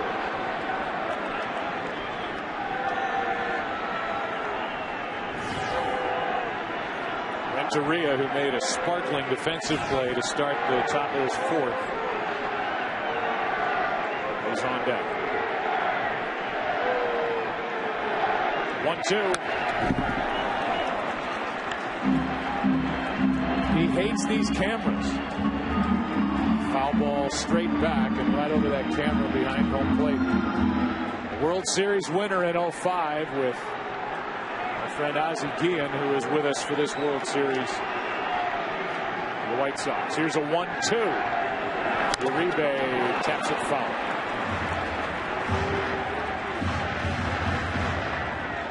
Give you a little more about the season for the Giants. After Uribe does something that happens quietly. Franchise that has won 5 World Championships.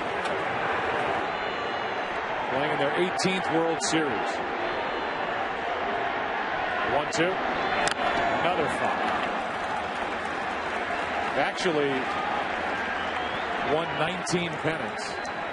One more than their World Series record would indicate, because one year John McGraw, their manager, in 1904, just refused to play in the World Series.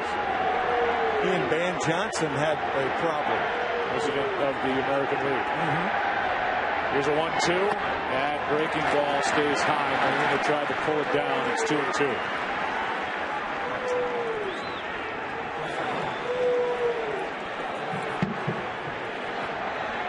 Washington in his 4th year, manager of the Rangers.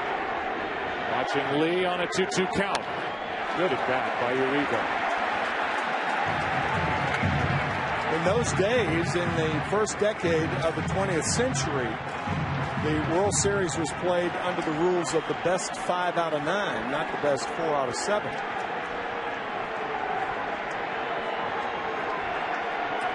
That was not TV's fault. 1 out, nobody on, the 2-2. Uribe, another foul ball. 3 of them have been straight back to the screen. Fox Sports was not even in the embryonic stage. No. It's not our fault. No. 10th pitch of the at-bat coming to Juan Uribe. 1 out, bottom of the 4th.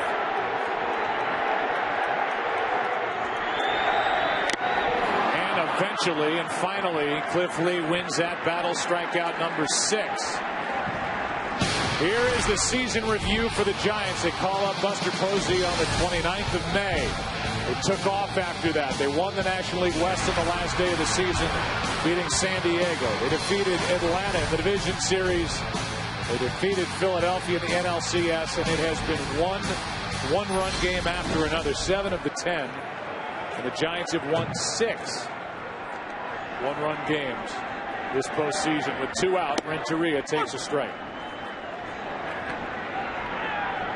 So it happened during the regular season, and it's happened with these one-run games in the postseason.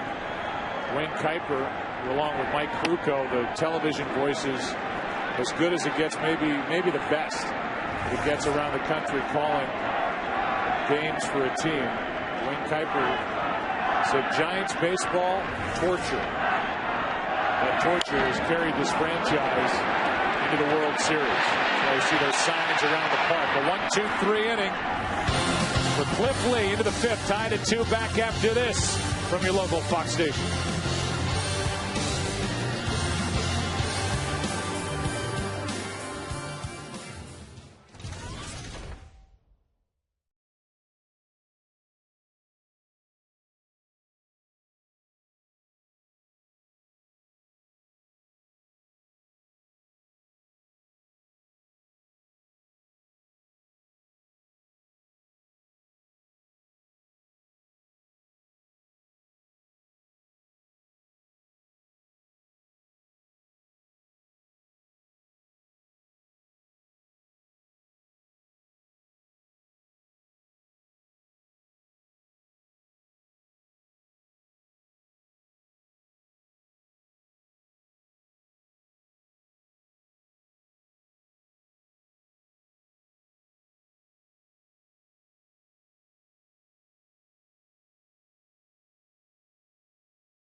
Here in San Francisco. Go to the 5th inning. Good game. Game 1 tied at 2. Top of the lineup for Texas, Elvis Andrus is first up. He's had a nice night. He's had a great postseason. He singled and scored a run, hit a sac fly to make it 2-0 in the 2nd.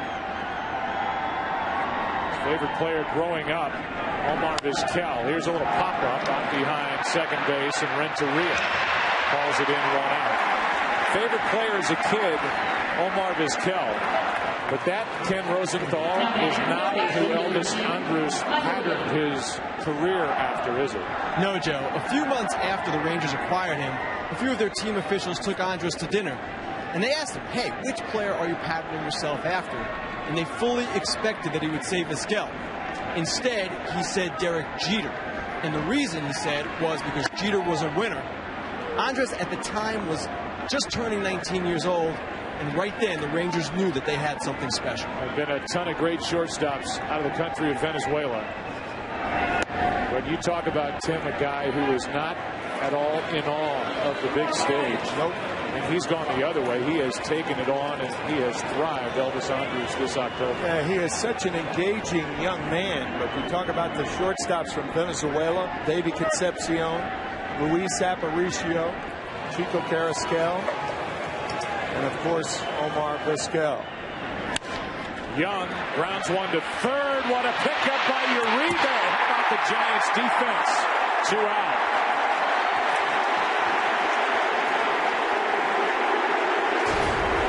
Again, Ozzie Guillen said about Juan Uribe, he'll be your best third baseman, your best shortstop, your best second baseman. He told Bruce Bochy that last year when the Giants signed him. What a play by Uribe. Wow. With 2 out, nobody on, Josh Hamilton steps in. He's 0 for 2. Strike 1. Hamilton led the league in hitting. He hit .359.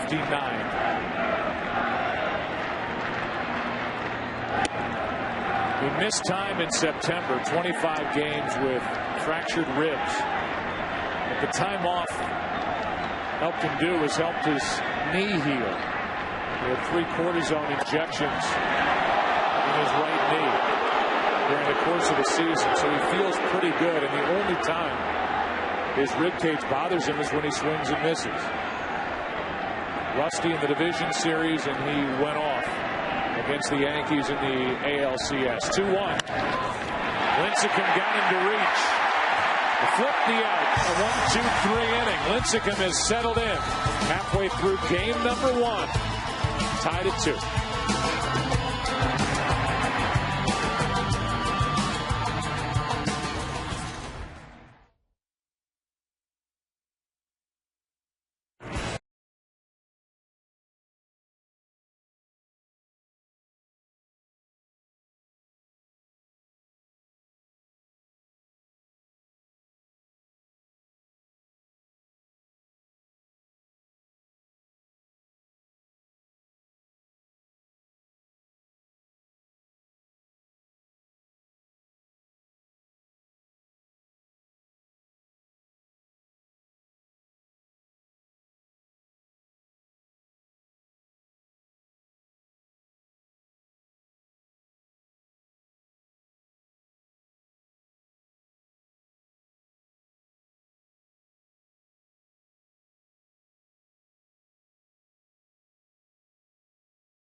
The Giants with 4. Lincecum is up there to bunt his first time and fouled out. He's up there to try and hit his way on. Liberty High School in Renton, Washington. That's where he dominated. Takes a strike. 10th overall pick in 06. In 08 and 09, he wins the Cy Young. The National League. That's strike 2. That's pretty impressive. How quickly he won the Cy Young Awards. Only his 3rd year in professional ball. You could say that really about Buster Posey, too. How quickly he's learned all the things he's had to learn to be a major league catcher. The 0-2 from Lee. Ball 1. Lincecum now, then back to the top. Torres and Freddie Sanchez.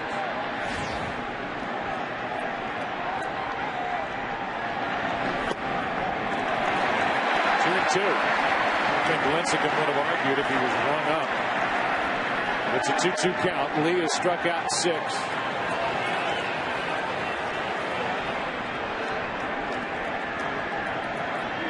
He has walked nobody. Shortstop was Elvis. 1 out. TheAutoTrader.com Ultimate Pitcher Comparison. 2 of the best in the game. Cliff Lee, the lefty, now 4 1/3, 2 runs, 6 strikeouts, no walks. Only 1 strikeout so far from Lincecum, who is through 5, allowing 2 runs on 5 hits. AutoTrader.com, the ultimate automotive marketplace. Here's Andres Torres. Hit by a pitch, scored a run his last time up. That was in a 2-run 3rd. That's down into the corner. And Torres will have at least 2. It's a 1-out double. And the 4th double of the night against Cliff Lee. Think about the travails of players in the major leagues and how tough it was to get here. Andres Torres played over 1,000 games in the minor leagues. And here he is with 1 out in a tie game in the World Series with a double to left field. And a guy, Tim, who had a mess of a time at the plate in September. He had an appendectomy on the 12th of September. Hit 167 during the month. Was benched after a poor start to this postseason, but now he's hot.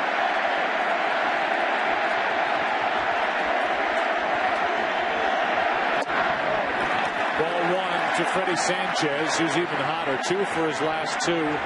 He's doubled twice here tonight. And he has 11 hits in his last 22 at-bats.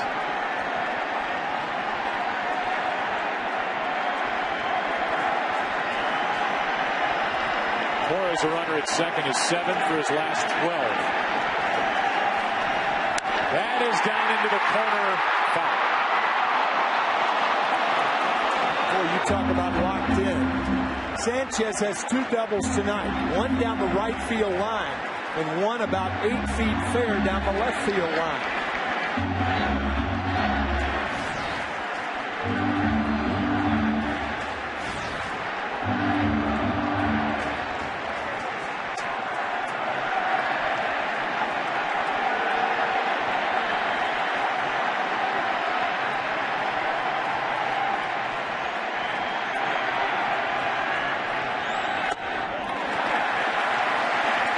Two balls and a strike.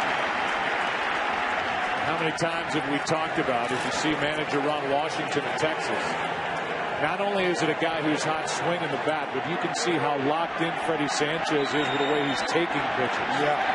Well, you take like you swing. Counts 2-1. That's in the air to left center field, and the Giants have their first lead of the night. Another double. It's 3-2 San Francisco.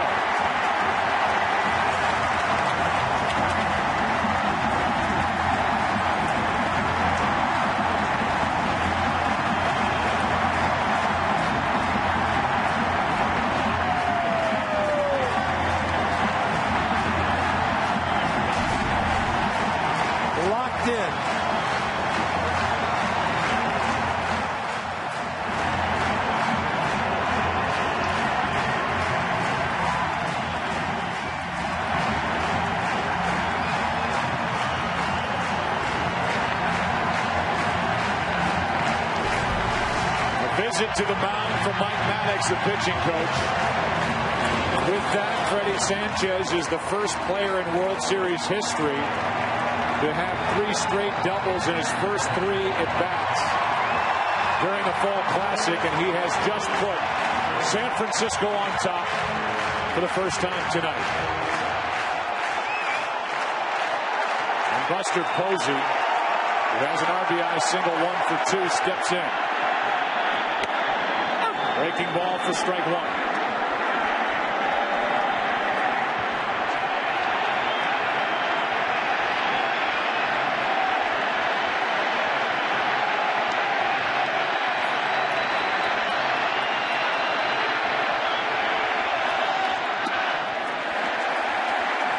Ball and a strike. Ron Washington, the manager of the Rangers, was asked if he was concerned about the 8 days of rest for Cliff Lee. He said, "I'm not concerned about anything regarding Cliff Lee." He's allowed 3 runs on 6 hits, and he drills the inside corner, strike 2 on the rookie Posey.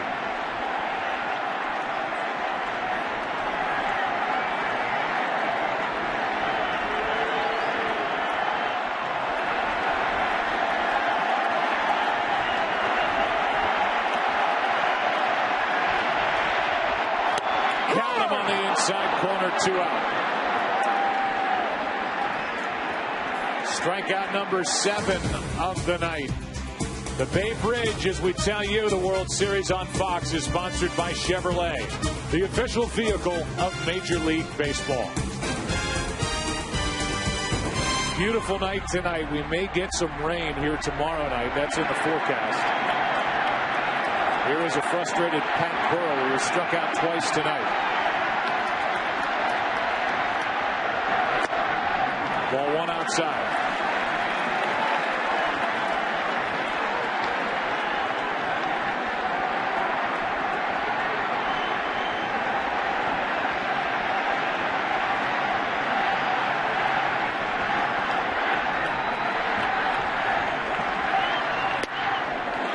Ball 2.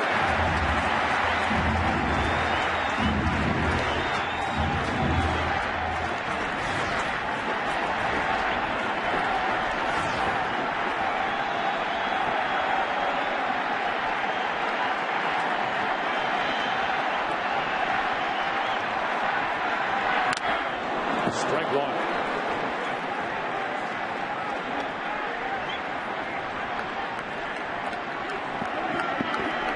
This season, there are the numbers for Cliff Lee. He allows 3 or more runs.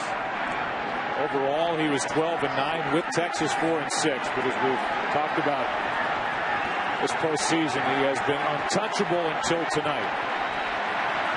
The 2-1, 2-2.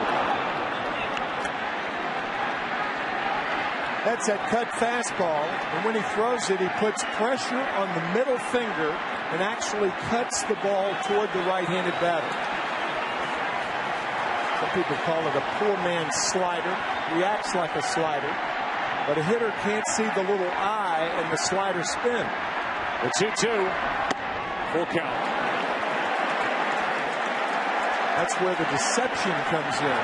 You can't see the tightly woven eye of the slider.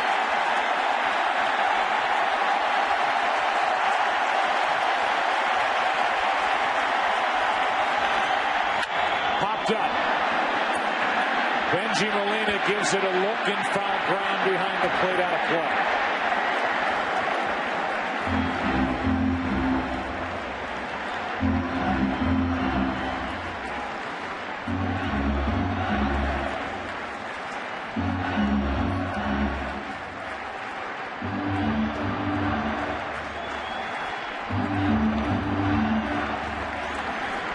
New baseball for Cliff Lee.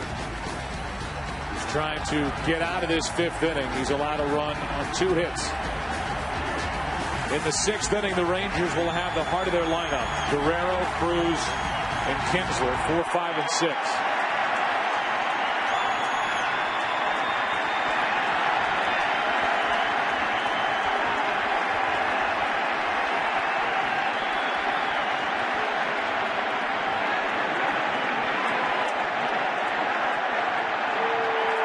Benji Molina wants to make sure.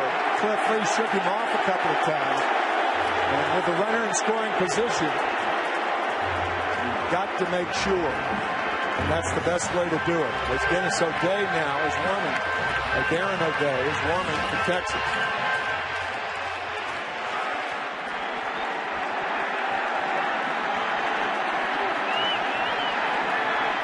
The 3-2, 2 on, 2 out, and that is walk number 1.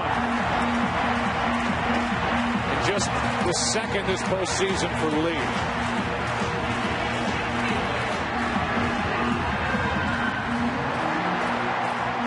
He walks Pearl to get to the NLCS MVP Cody Ross, who's 0 for 2, but who has had some good swings tonight.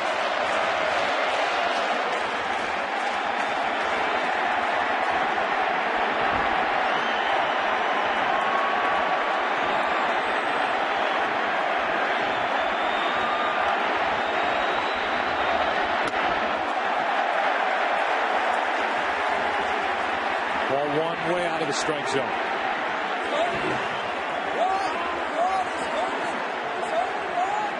We have seen Cliff Lee miss more with pitches that seem to get away from him here tonight.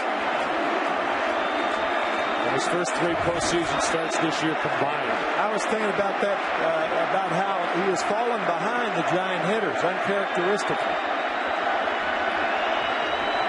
1-0. 1 ball, 1 strike.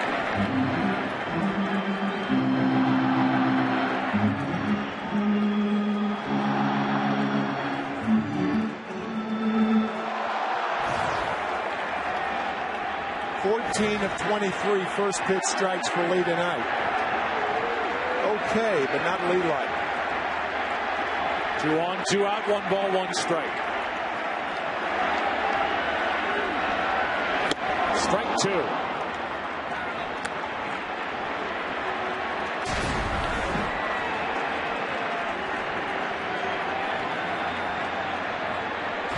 It was a tip from Edgar Renteria, his teammate, that got Cody Ross locked in the division series to get that front foot down before the swing starts.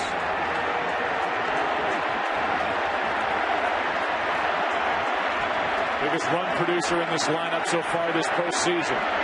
Line drive, base hit to center. Here comes Sanchez, and it's a 2-run Giant lead.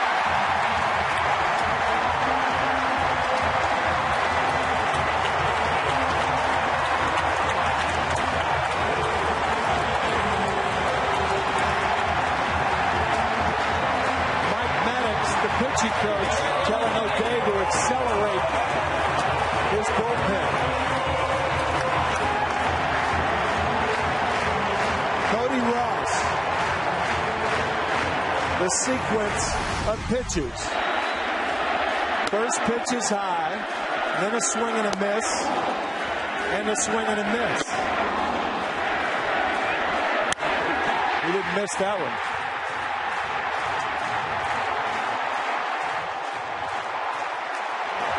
Barry Bonds with a big welcome during the NLCS when he was part of the ceremonial first pitches here tonight. He's all smiles, as are these fans, as Aubrey Huff stands in. 2 on, 2 out, up by 2. That's down into the right field corner, foul.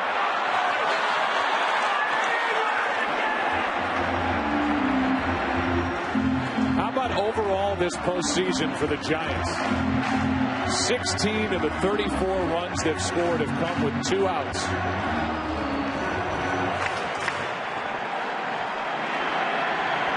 can add the one they've scored here in the 5th, the second run, to that total.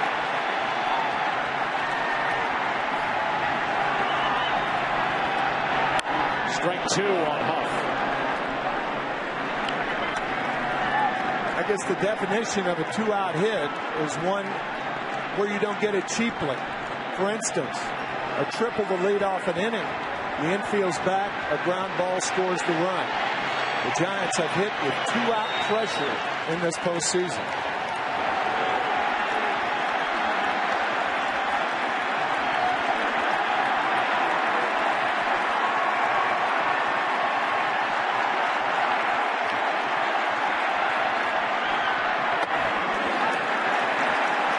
1 ball, 2 strikes.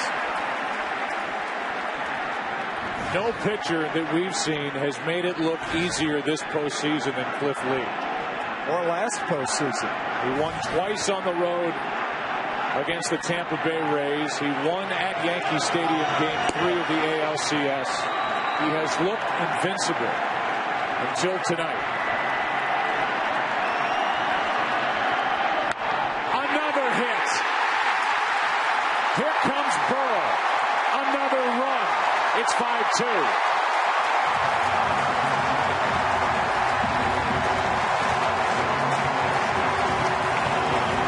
That's it for Lee.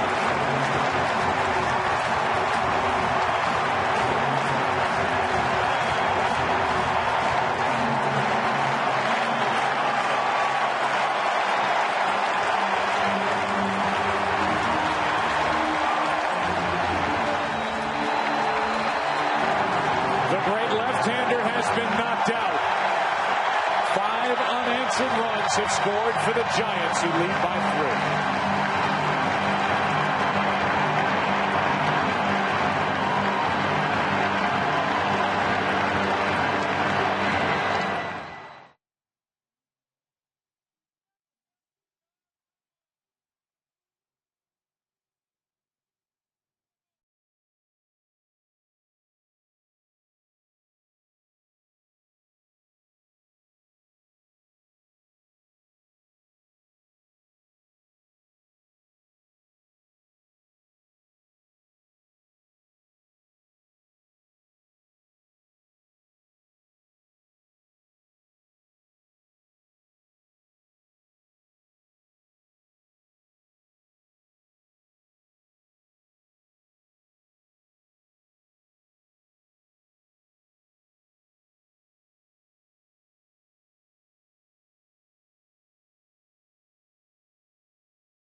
Darren O'Day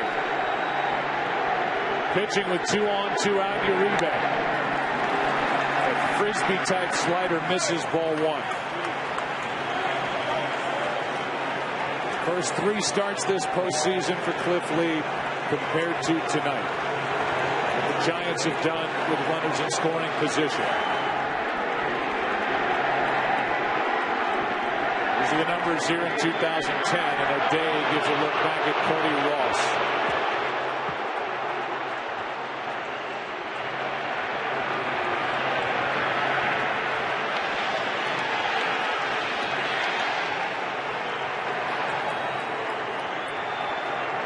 Here's a 1-0. 2-0. Same slider, as you can tell. He is a sidearm pitcher. Drafted by the Rangers by the Mets, led the Texas Rangers in appearances with 72. And there is no way when you drop down like that to throw a breaking ball that goes down. Everything either goes parallel to the ground or up. 2-0.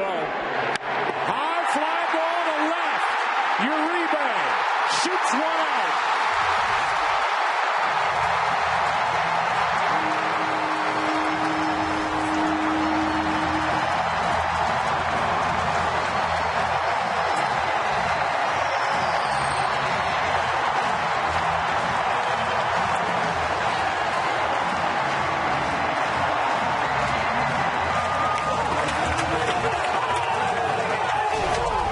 Speaking of balls going up,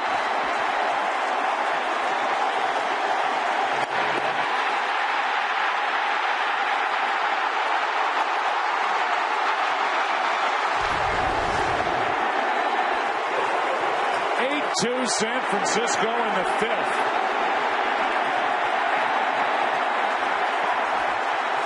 Renteria, strike one. Uribe homered in Game 6 of the NLCS. This one, a majestic blast into left center field. His second of the postseason. 7 runs off Cliff Lee in 4 2/3 innings.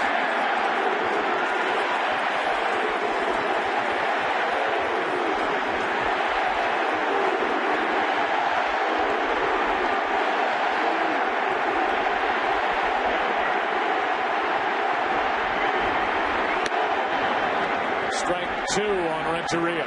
The 9th man to bat in this 5th inning. San Francisco.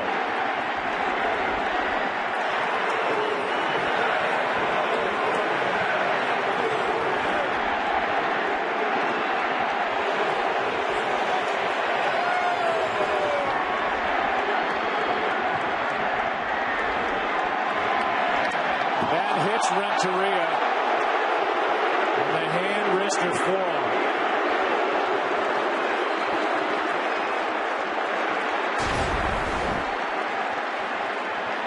Sinking, tailing fastball, getting inside. Looked like it got him right on the left forearm.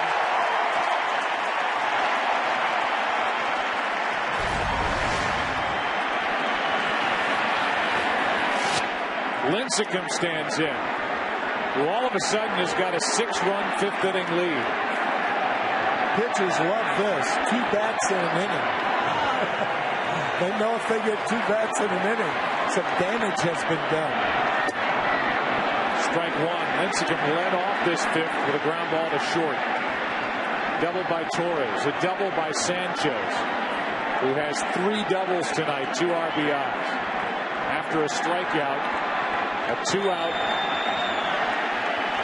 rally put together by San Francisco to open it up. Andres kicks it, and the inning continues.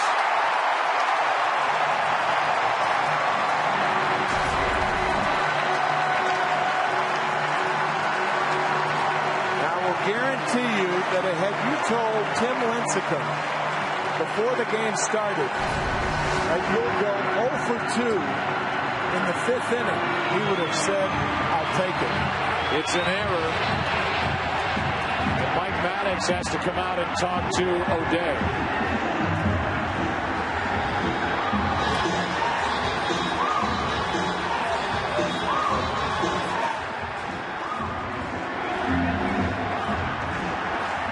For Cliff Lee, 4 2/3 innings, 7 runs on 8 hits, 6 of them were earned. 1 walk, 7 strikeouts. Walk was a big one in this 5th. It led to the RBI hits by Ross and Huff. O'Day came on and gave up a 3-run shot to Uribe. And Renteria hit by a pitch. Lincecum reached on the error. Back to the top with Torres. Batting left-handed for the first time tonight.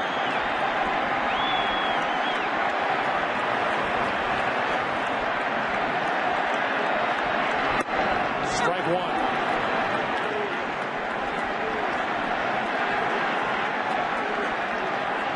This is a very young bullpen for the Texas Rangers. The exception of Darren Oliver, the left-hander. All the way to their closer, 22-year-old Neftali Feliz. Torres trying to go the other way, strike 2. They're young and very good. Their bullpen had the lowest earned run average since the Rangers played back in 1983. 27 years since their bullpen had as low of an earned run average as they did this year.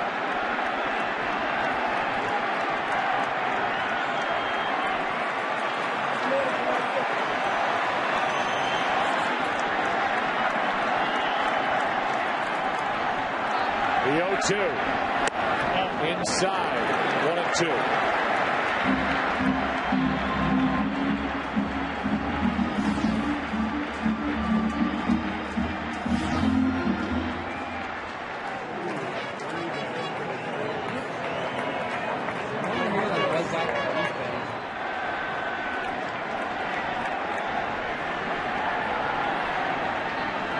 With the count 1-2. Torres strikes out. 6 runs on 5 hits. And the scoring capped on that. Uribe. They're having fun in San Francisco. Giants lead after 5.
First pitch strike from Lincecum with his Giants up 8-2 as we go to the 6th. Vladimir Guerrero first up. He has an RBI single. He has lined out. And he's in the hole 0-2. Think of where this game started with Texas having put up 38 runs on the Yankees, up 2-0 behind Cliff Lee, who was looked untouchable. Guerrero strikes out, 1 away. And since then, 8 unanswered runs scored by the Giants, who lead by 6. 1 out in the 6th. It's only the 2nd strikeout for Lincecum, who has a 38-0 career record, including the postseason when his teammates get him 4 or more runs. He knows what to do with support. He delivers high to Nelson Cruz. Reached on a fielder's choice. He's flying to right. 0 for 2. Ball and a strike. Lincecum isn't messing around. He is getting it and bringing it. And skipping it. 2-1. I think the Atlanta Braves in that 1-0 two-hitter that Lincecum threw against Atlanta, game 1 of the LDS, they saw how he could accelerate when he had a lead. Of course, then it was only 1 run. 2-2.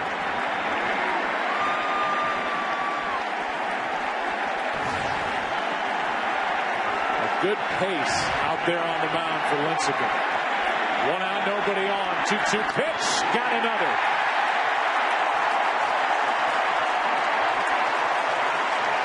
Third strikeout of the night. Second of the inning. Major League Baseball is proud to dedicate the first game of the World Series to Stand Up to Cancer. Tonight, baseball stars are taking a stand in the fight against cancer, and you can too. Visit SUT2C.org and launch a star for someone you love. Together we can all stand up to cancer. Base is empty, 2 out. A strike to Kinsler.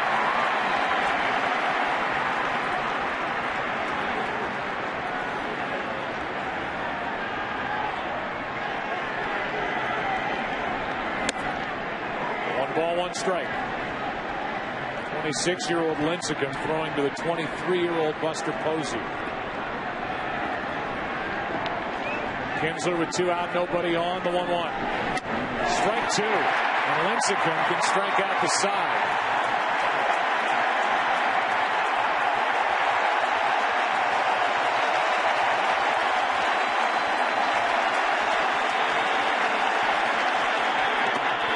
Two and 2.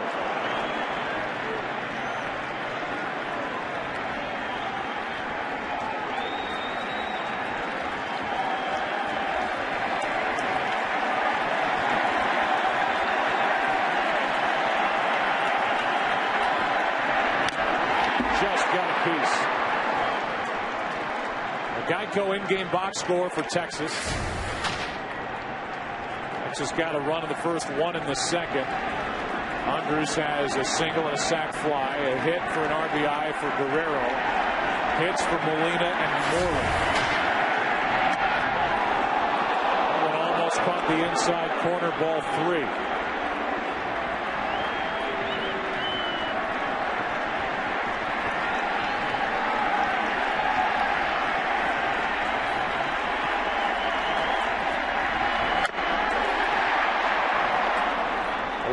Gondo.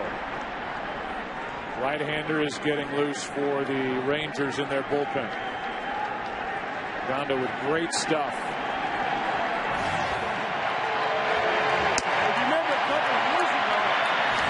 While Lincecum works home a 3-2 to Kinsler.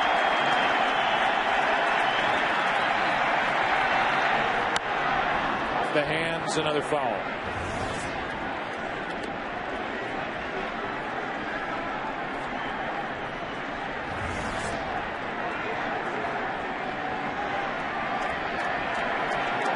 Ian Kinsler, a very good inside hitter. 3 home runs in the postseason. All pulled.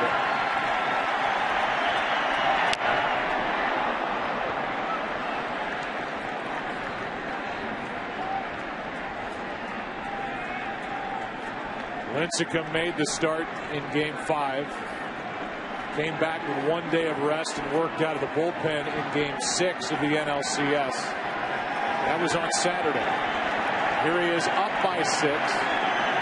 Game 1 of the World Series, 3-2. A 2-out walk, and that's the second walk issued by Lincecum here tonight. How about that inning in the 5th?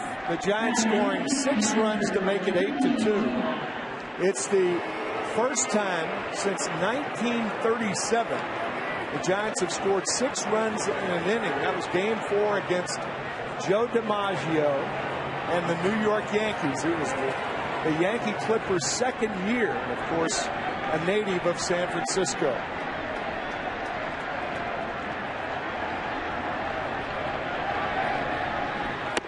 Strike 1 on Molina.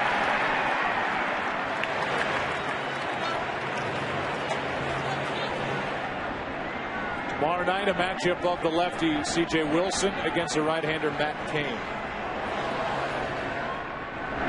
That's down into the corner. That ball is fair. Kinsler will dig around second, go to third. They will bring him to the plate. Throw by Renteria. Too late. And it's an 8-3 game here in the 6th. Benji Molina, who hit 240 for the year, is well over 300 for the postseason. That's a very good play by Dave Anderson, the third base coach. Even though the Rangers are trailing by 6, Molina's ball gives some trouble to Pat Burrell in left field. There's your coach, Dave Anderson, at the bottom of your screen. He waits to see what develops in left field. And the development, it's a timing play. When a third base coach sees that, he waves the runner. Very, very alert play by Anderson.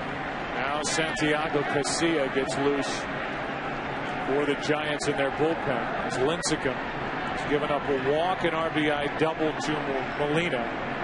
Ball 1 to Moreland. Mitch 1 for 2. Tailing delivery, a fastball for strike 1. There's Casilla.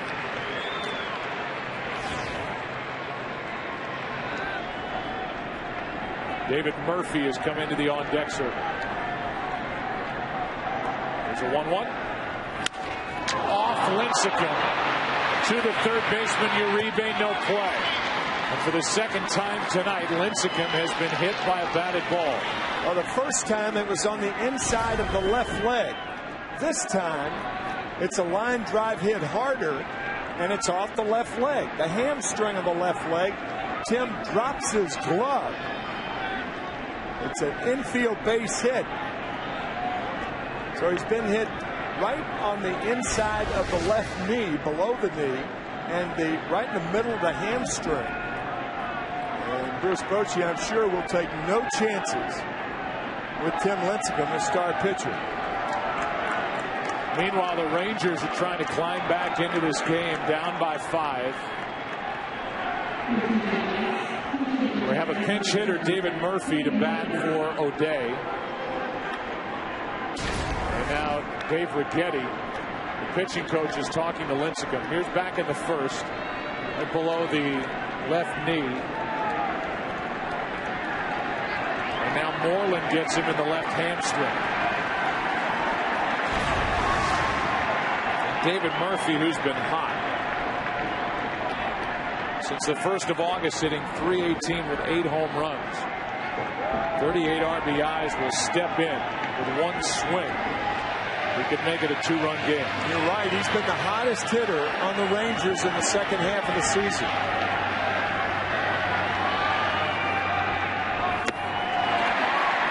I think you have to be impressed with the resilience of a guy like Lincecum in this age where so many teams worry about pitch counts. How much load is on a young arm. This 26-year-old is 5'11", 163 pounds. He keeps bouncing back. He's been hit twice tonight, and he gives up a base hit to right. Murphy grounds one through the right side. Molina scores, and it's an 8-4 game here in the 6th. I think Bruce Bochy's got to make a move right here, but credit David Murphy for paying attention. The first changeup was down out of the strike zone. The second was up a little bit, and he drills one to right field. That'll be it for Lincecum, who will leave with an 8-4 lead.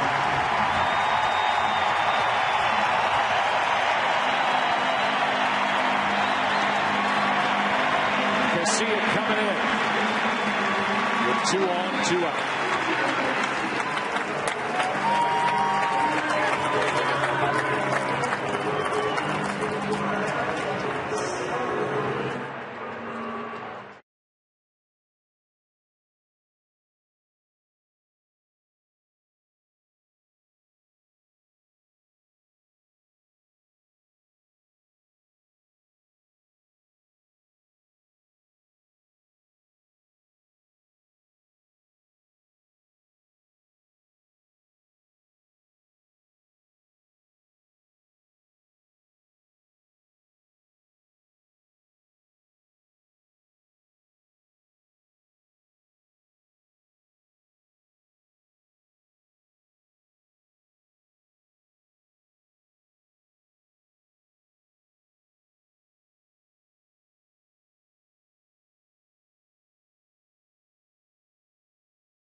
Elvis Andrus with 2 on, 2 out, 2 runs home, and a 4-run lead. Ball 1 inside. Andrus with a hit, a run scored, a sac fly. There are the numbers this postseason for Santiago Casilla. Michael Young on deck, and the left-handed hitting Josh Hamilton. If it gets to that point, Affelt is getting loose. The Giants pen. 1-0. 2-0. Lincecum struck out the first 2 in this 6th. Allowed a walk, a double, back-to-back singles. The top hitting team in baseball, the Texas Rangers.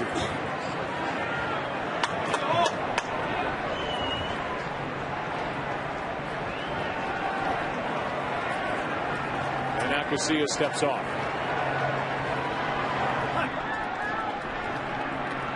Andrus without a home run all year. Takes a strike. That's in 588 plate appearances. Most in the major leagues without going deep. He's trying to extend this 6th inning for a guy like Michael Young, who hit 21. Won this postseason. Josh Hamilton, who's in the hole, who hit 32. The 2-1. 2-2. Good heat from Casilla.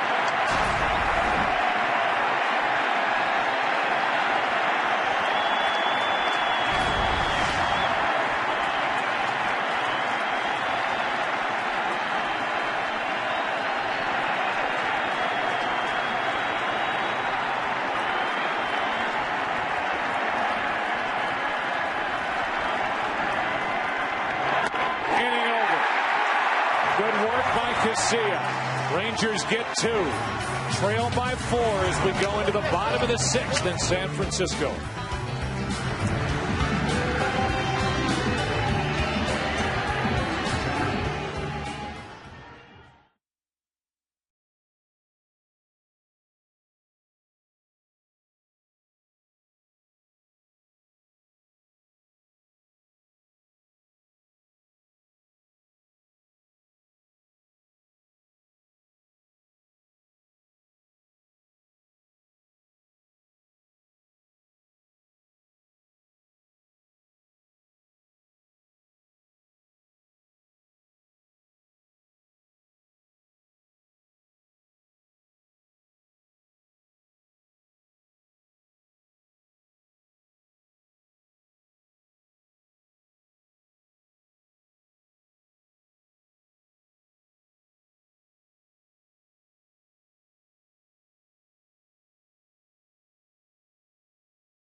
the bottom of the 6th inning, and Alexi Ogando, who had a terrific regular season, his first crack at it in the big leagues, went 4-1, an ERA of 1.3 in 44 games.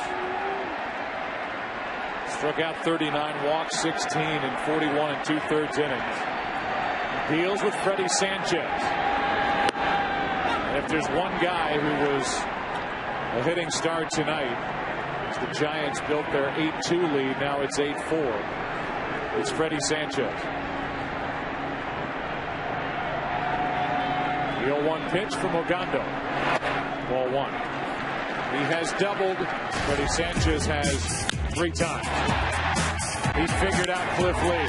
1 to right, 1 to left, 1 to left center. 2 RBIs, a run scored. A big part of an 8-4 6th inning lead. Well, he is getting some packs.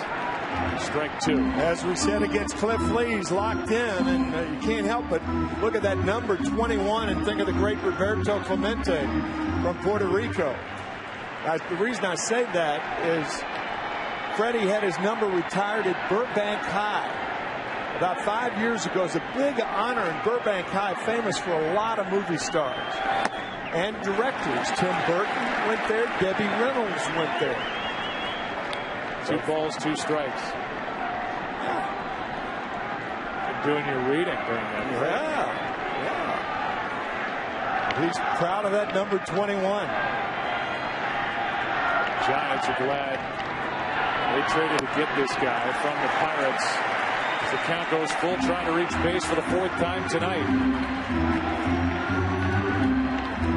So how about this titanic pitching matchup? It sank. Was that not my last sentence in the opening? Yeah. Should be a low-scoring game, I think I said. 12 total runs on 17 hits. Fly ball into right. Vladimir Guerrero is back. 1 out. Now that's crack analysis, pal. Our AT&T trivia question. The Giants pitcher when Willie Mays made his famous catch in Game 1 of the '54 World Series. Was it? Right there. Oh, Don Little. Never would have gotten that. No chance. You want some more information on it? Sure. I'll tell you some in just a second. After Buster Posey does something 1 for 3. There's an RBI single. Breaking ball for a strike.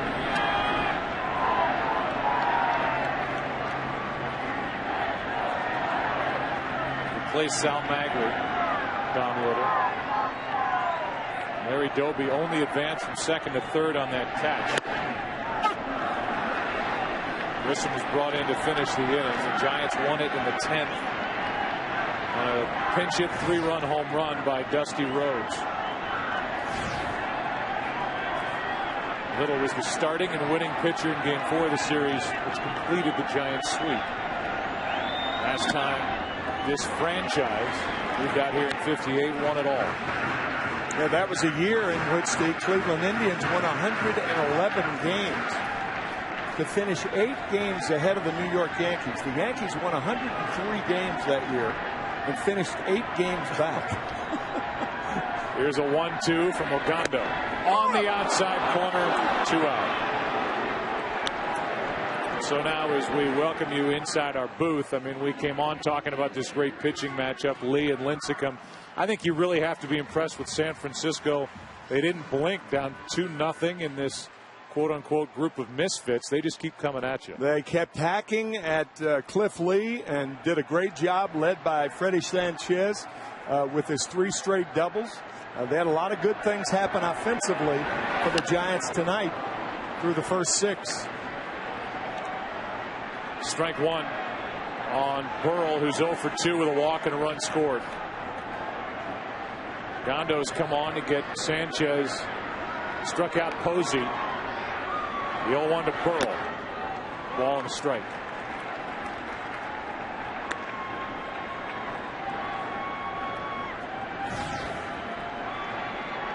Cody Ross with an RBI single. That happened in the 5th. Really turned that into a big inning. Followed with a hit, then a 3-run shot by Uribe. There's a strike. 1 and 2 as the left-handed Kirkman is going to get loose.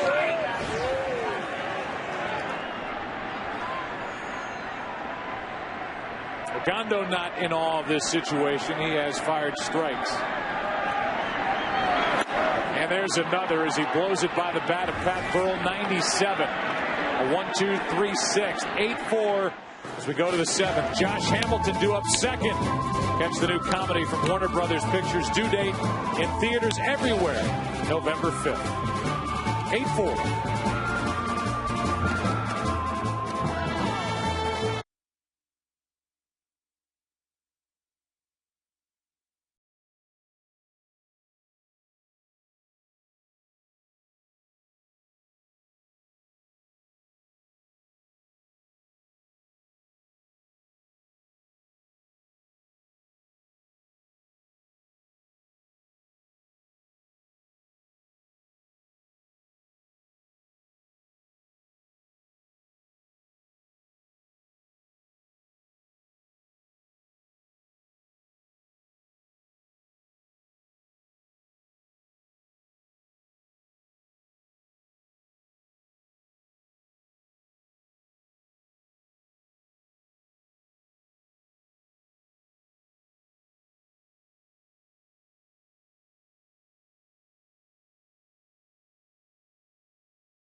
Cody Ross moves from right to left. Nate Shearholtz takes over in right. He's got a very good throwing arm as the Giants improve their defense up 4 into the 7th.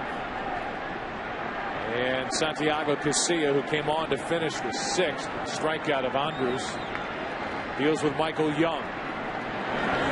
Strike 1. With the left-hander and the right-hander warming for the Giants, Lopez and Ramirez, I think Bruce Bochy's going to start playing 1 out at a time, even though he has a 4-run lead, because of the fact that Texas can put runs on the board in a hurry.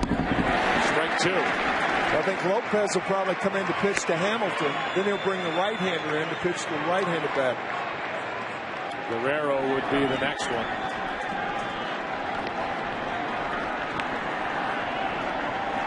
Ramirez getting loose. Onside Javier Lopez and an 0-2 count on Michael Young. He's 0 for 2 tonight.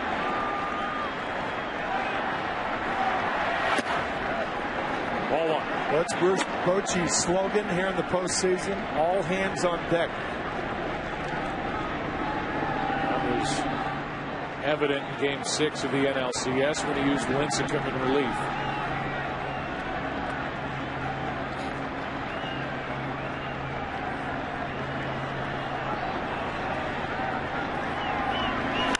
To the shortstop. Renteria's had a nice night with a glove. 1 out. Pitching matchup tomorrow night. Left-hander C.J. Wilson against the right-hander Matt Cain. Cain unscored upon, at least earned run-wise, in this postseason. 13 2/3 innings, and C.J. Wilson struggled in Game 5 after a good Game 1 start in the ALCS against the Yankees. Wilson struggled with his control. Gave up a couple of home runs. Here's Hamilton. With the leadoff man retired, Casilla gets to stay in there.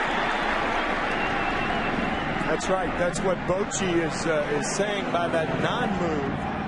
If Michael Young had gotten on, then he brings in Lopez, and then the right-hander after him. First out, a big one for Casilla. Ball and a strike. Maybe trying to build Casilla up as well, as Casilla was bypassed for Lincecum in Game 6. Good point. Trying to get Santiago back in a groove. That's outside, 2-1. In fact, Bochy told us that had that game gone on, he would have put, if the Giants don't get the home run from Uribe in the 8th, he would have brought Lopez back out there, then Brian Wilson. If the game was still going, they got a lead. Lincecum would have been his closer in Game 6. Right. He wanted to avoid Game 7 at all costs. Into center, Torres 2 out. And Hamilton is 0 for 4 in his World Series debut. Brings in Guerrero.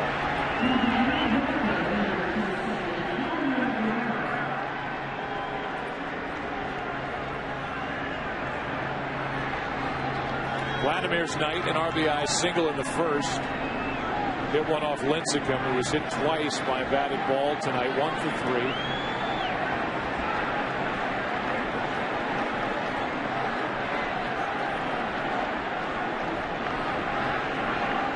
Broke in with the Expos, Vladimir Guerrero.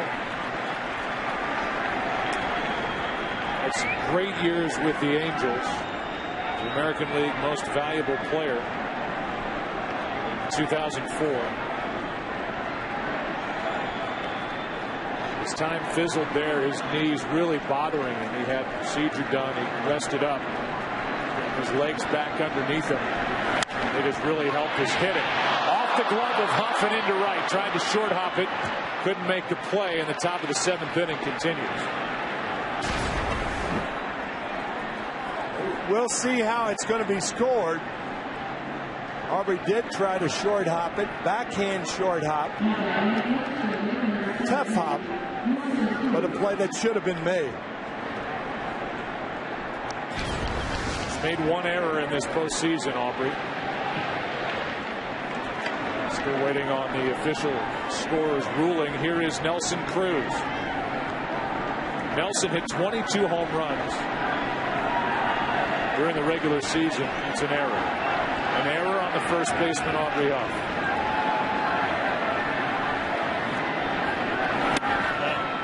First of the night for the Giants. The Rangers have committed 2 errors. Ball 1 to Nelson Cruz.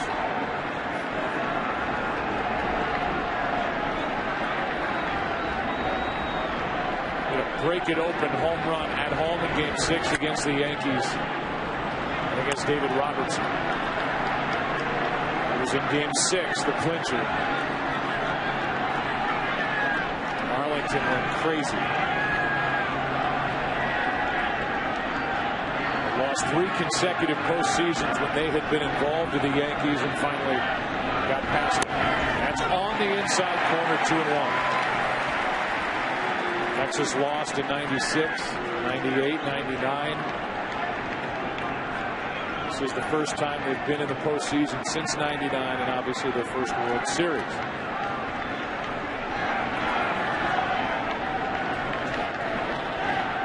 Here's a 2-1.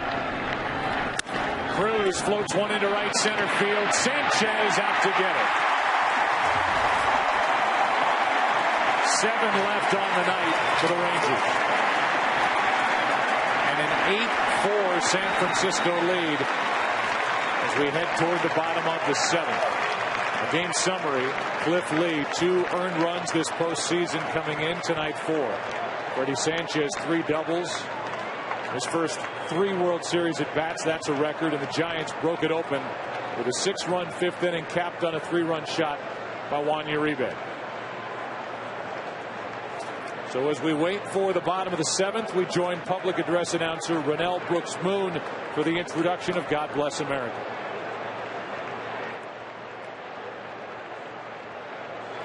Fans, please rise and remove your caps. Performing God Bless America for us tonight, please welcome 15-time Grammy Award winner, Tony Bennett. God bless America, land that I love.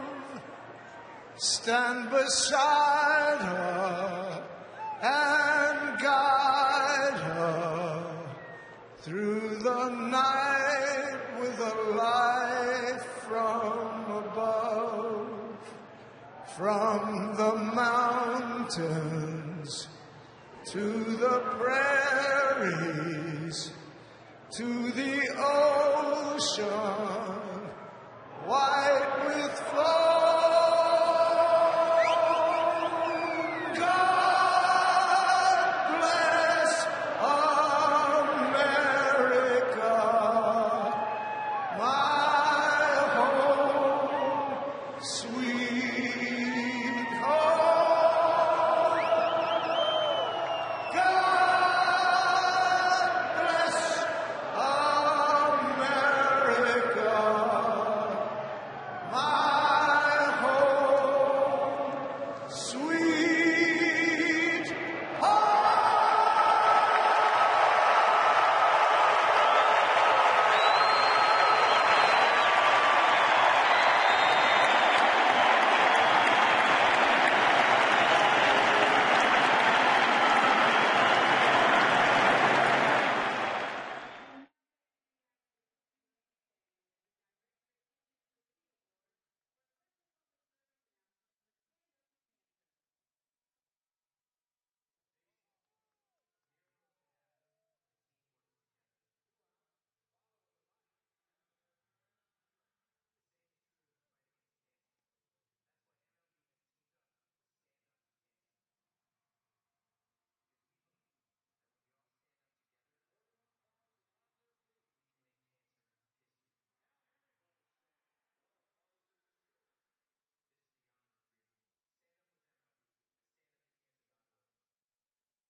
Bottom of the 7th inning, 8-4 San Francisco.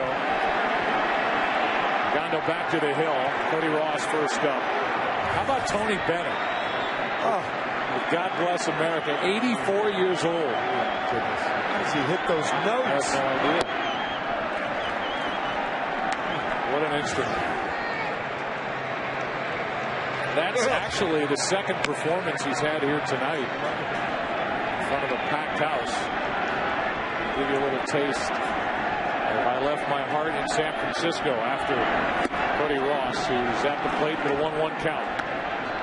Cody tonight, 1 for 3 with an RBI single.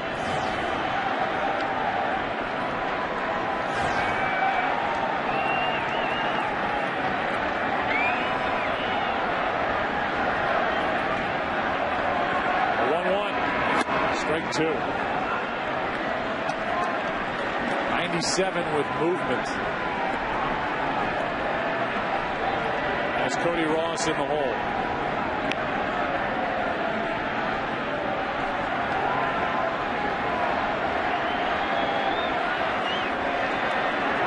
A 1-2 from Ogando. Skips in 2-2.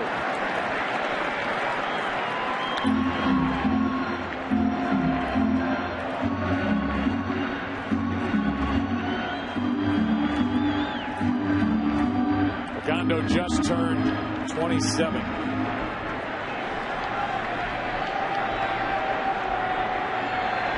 Rule 5 draft pickup from Oakland.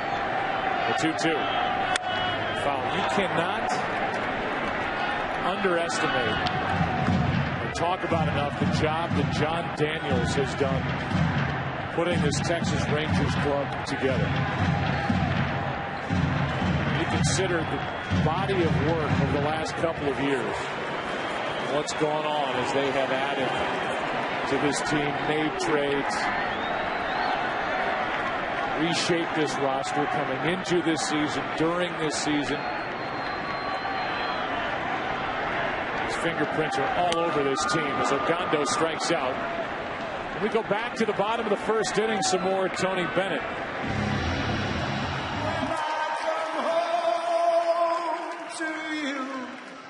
San Francisco, your golden sun will shine for me. Thank you very much. There's a strike to Aubrey Huff. He's from Queens, but he might as well be from here with how well he is known for performing that song. And it just never gets old. Anthony Benedetto has done all right for himself. Strike 1 on Aubrey Huff, who's 2 for 3.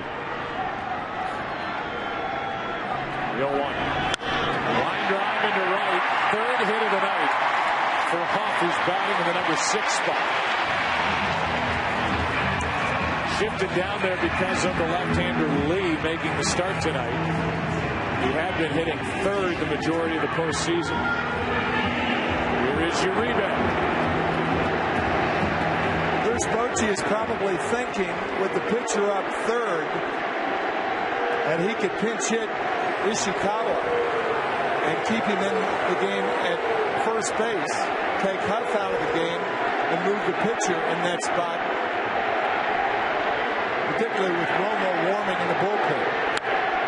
Strike 1 on Uribe. Back in the 5th. 3-run home run and a 6-run 5th.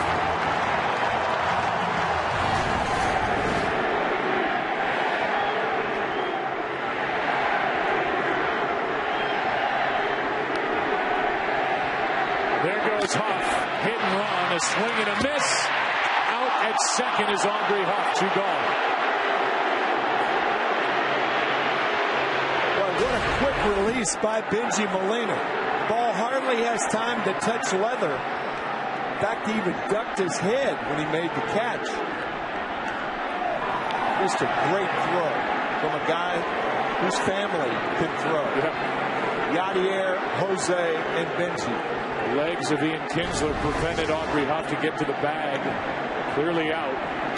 Will Miller with a call, the second base umpire, and now Uribe strikes out. And Elizondo faces only 3 in his half of the 7th. The out at second. Here we go into the 8th. Still 8-4 Giants here in game 1.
Ian Kinsler first up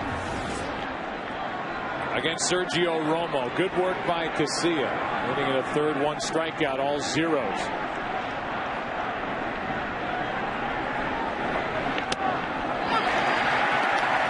Breaking ball for a strike.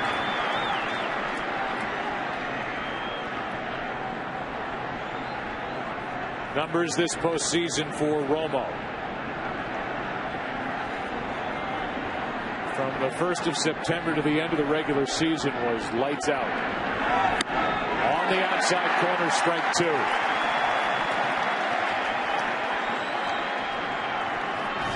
Kinsler 0 for 2 with a walk, a run scored. Benji Molina has had a nice night. 2 out of 3 with 2 runs scored and an RBI.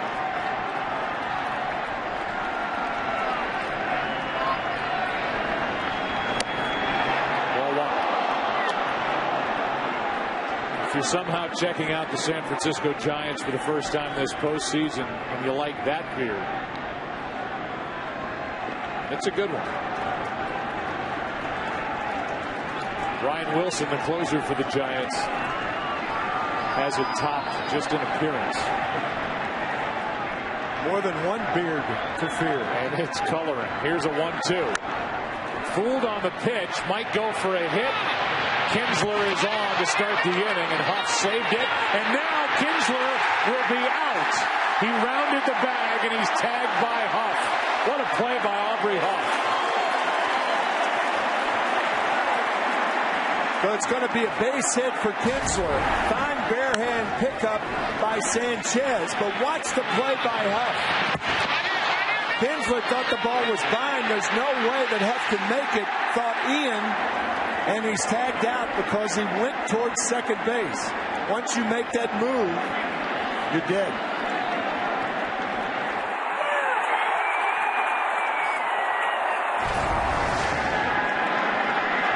So Huff, who has an error, had that last inning, came off the bag and made that diving stop, turned it into an out. Strike one now on Molina.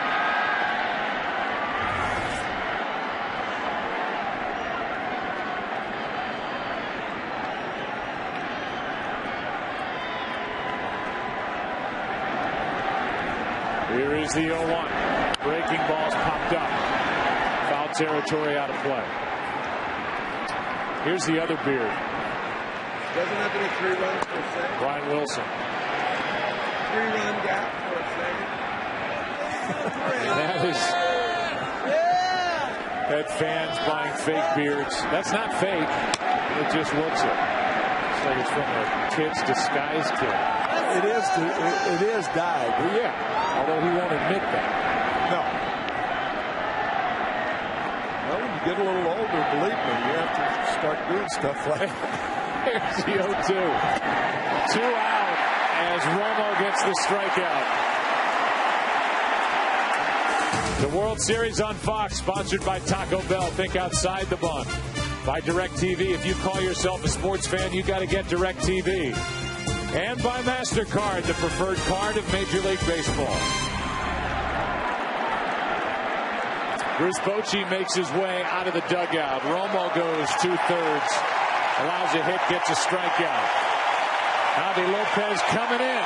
They're having fun here tonight in San Francisco.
Innings pitched, 1 hit. It's his 8th game. It's a guy that was picked up by Brian Sabian, the GM, from the Pirates at the deadline, and they have worn him out, and he has responded. Jorge Cantu picked up from the Marlins at the end of July. Bats for Mitch Moreland and takes a strike. 28-year-old infielder is Jorge Cantu. Lives in Texas. He's been around, came up originally with Tampa Bay in 04. Had some good years with them. 2 years of 100 RBIs or more. The 0-1. Left side from the hole. Renteria with a backhand. The throw, inning over. Giants have played some defense tonight. Good play by Huff defensively in the top of the 8th. Bottom half. Giants bat up by 4.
Geico in-game box score for the Giants as Torres with a hit. Big double scored 2 times. Freddie Sanchez with 3 straight doubles, first 3 at bats. RBI hit for Posey. Huff has 3 hits and 1 huge swing by Uribe. A 3-run home run mixed in on 3 strikeouts on the night for the Giants' third baseman. Here's a foul out of play off to the right off the bat of Renteria. New pitcher is Mark Lowe. Jorge Cantu stays in the game. He's at first. Lowe is just added to the roster.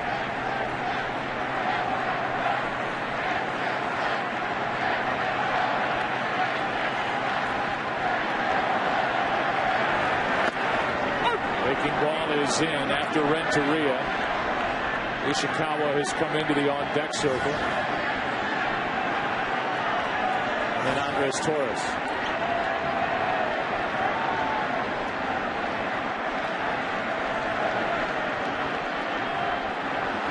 Here's an 0-2. 96, but it missed. Ball 1. Mark Lowe, a bonus in the Cliff Lee deal coming from Seattle with Cliff in that July 9th trade. The big guy going west was Justin Smoke. Quite a prospect. Really the difference in that deal. smoke plus 3 prospects landed Cliff Lee. It's John Daniels who was seated behind Nolan Ryan. Words of John Daniels, we are baseball's odd couple. Nolan Ryan, who was on the mound and had 7 no-hitters in his Hall of Fame career. 2-2. Breaking balls foul.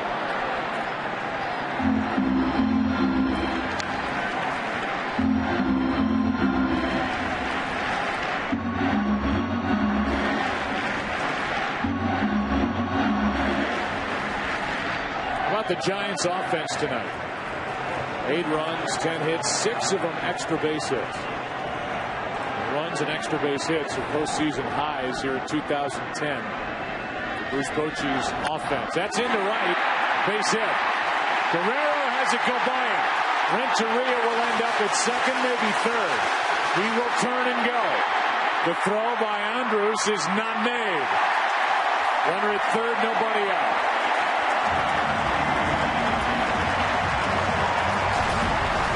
People would call this a lucky hit. If you don't take that approach that Renteria took, you don't hit the ball solidly to right field. Ball was away. He went away under the glove of Guerrero, and Renteria ends up on third, and we'll see how it's scored. It's likely a hit E9. I would think.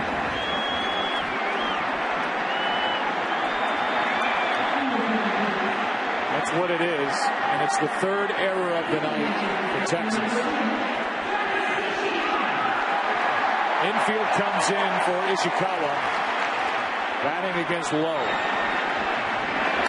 Strike 1. Travis has waited all night to get out in front of that slider for Mark Lowe.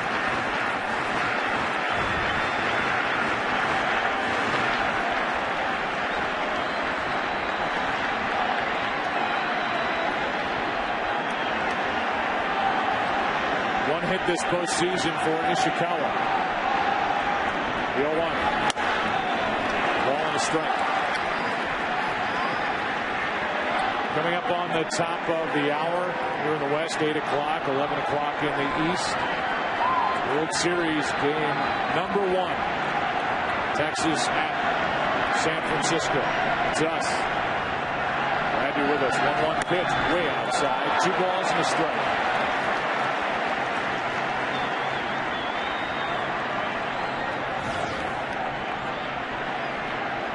Matchup of the left-hander C.J. Wilson and the right-hander Matt Cain. It hasn't worked since Game 3 of the NLCS. Rich Marna. C.J. There's a 2-1. Blocked by Molina, ball 3. There's Matt Cain. Pitched 7 shutout innings against the Phillies here, Game 3.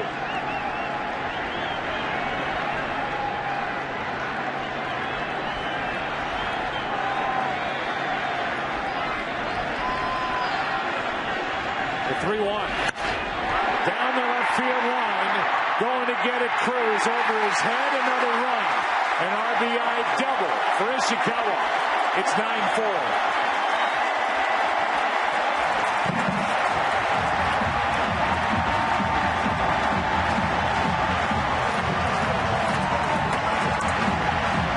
The 6th double tonight for San Francisco against Ranger pitching. And the first extra base hit and the RBI for Ishikawa in the postseason.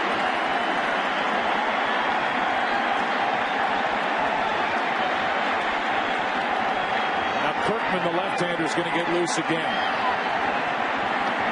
Switch hitter Andres Torres. Been on base twice, scored 2 runs at the plate.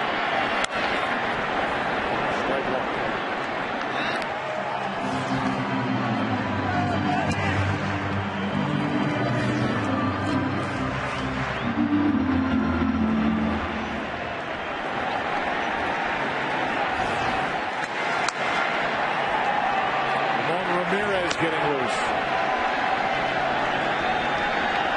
time he's been up. The 0-1 pitch. Strike 2.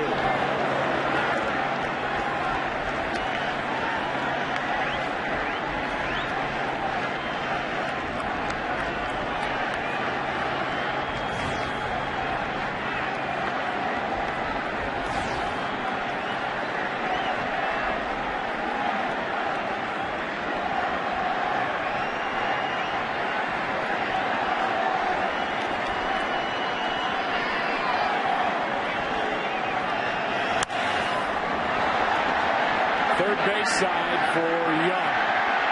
Michael has it. 1 out. A Blackberry game summary. A struggle here tonight for Cliff Lee. Shortest outing of his postseason in his postseason history. 4 2/3. 7 runs on 8 hits. And the big blow, the 3-run shot by Juan Uribe. Off of that. Tim Lincecum was good. 5 2/3, 4 runs on 8 hits. He's in line for the win.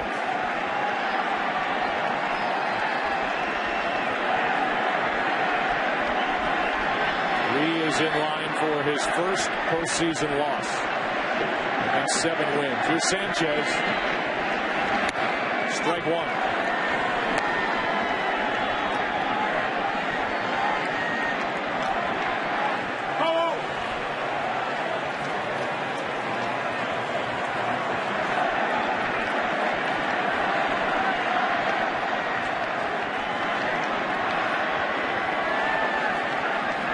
The 0-1 pitch to Freddie Sanchez. Strike 2.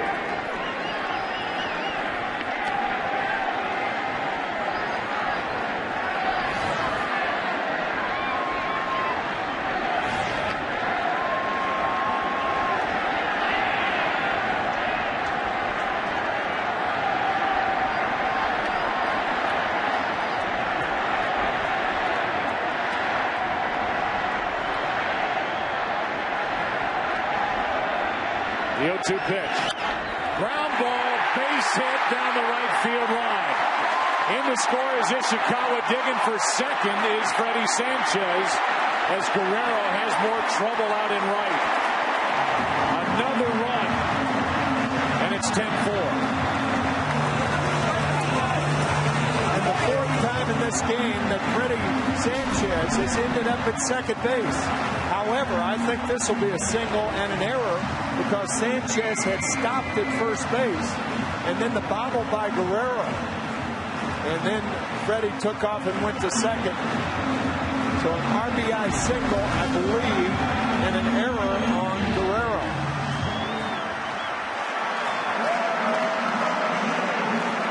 Mike Maddox, the pitching coach, is out there to talk.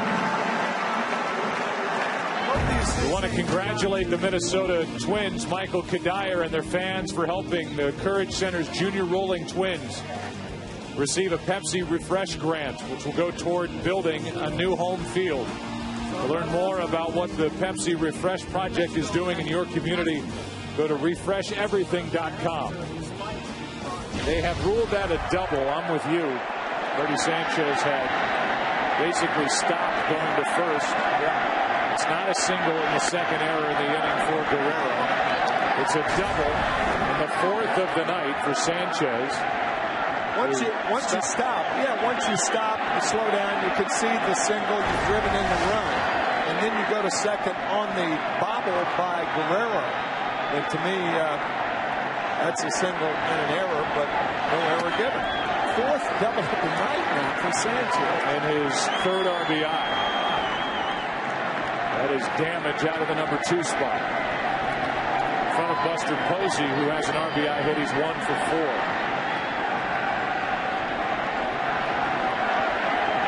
(10-4) Giants here in the 8th. Now they've changed that to a single and an E9 on Vladimir Guerrero. Strike 1. So a single E9. Still an RBI and the second error. Vladimir Guerrero in the inning in the 4th of the night for Texas.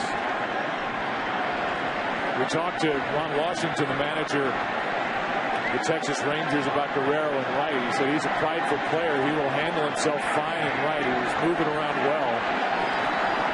They want Guerrero's bat in the lineup. Making his 16th start in right in 2010.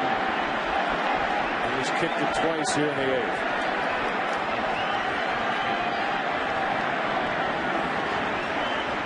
Posey waits for a 2-1. Good pickup by Molina on a short hop, ball 3. We talked about it so many times with the Molina brothers, how quick they are with their hands and their feet, and yet they're slow runners.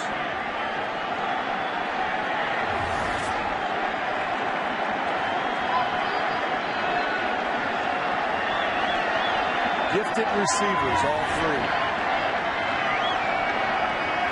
The 3-1 popped up, foul, right side, out of play. Full count. Posey looking for his second hit of the night.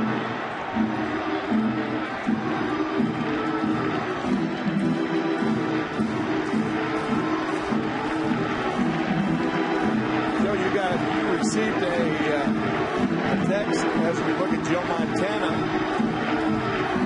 4 Super Bowl. Wow. Talk about these two cities. What was it? 8 Super Bowls between them in a 15-year stretch. The catch was 81. 1981. Dwight Clark back of the end zone from Montana against Dallas. Ground ball left side in the hole. Andrews makes the play and gets Posey for the out. 2 out here in the bottom of the 8th. That was a beauty right there. Andrews going to his right, throwing against his body to get Posey.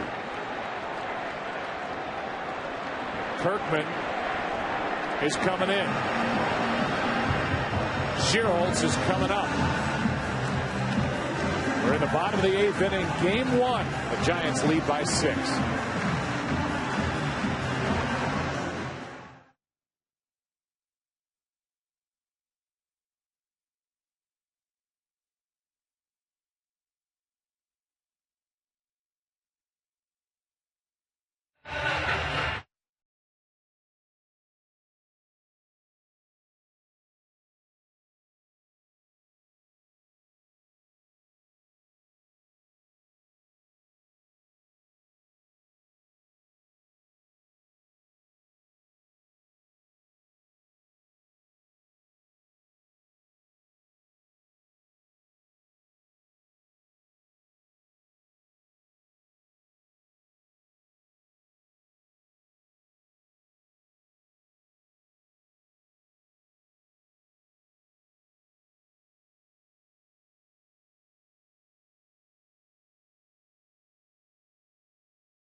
Giants 10-4 game.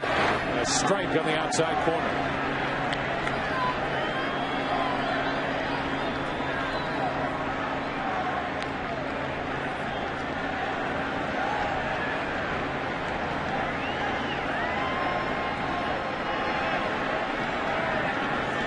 Here comes an 0-1 pitch. Shearholt's into center field, a base hit. Here comes Sanchez. Throw by Hamilton. Not in time. 11-4 Giants in the 8th.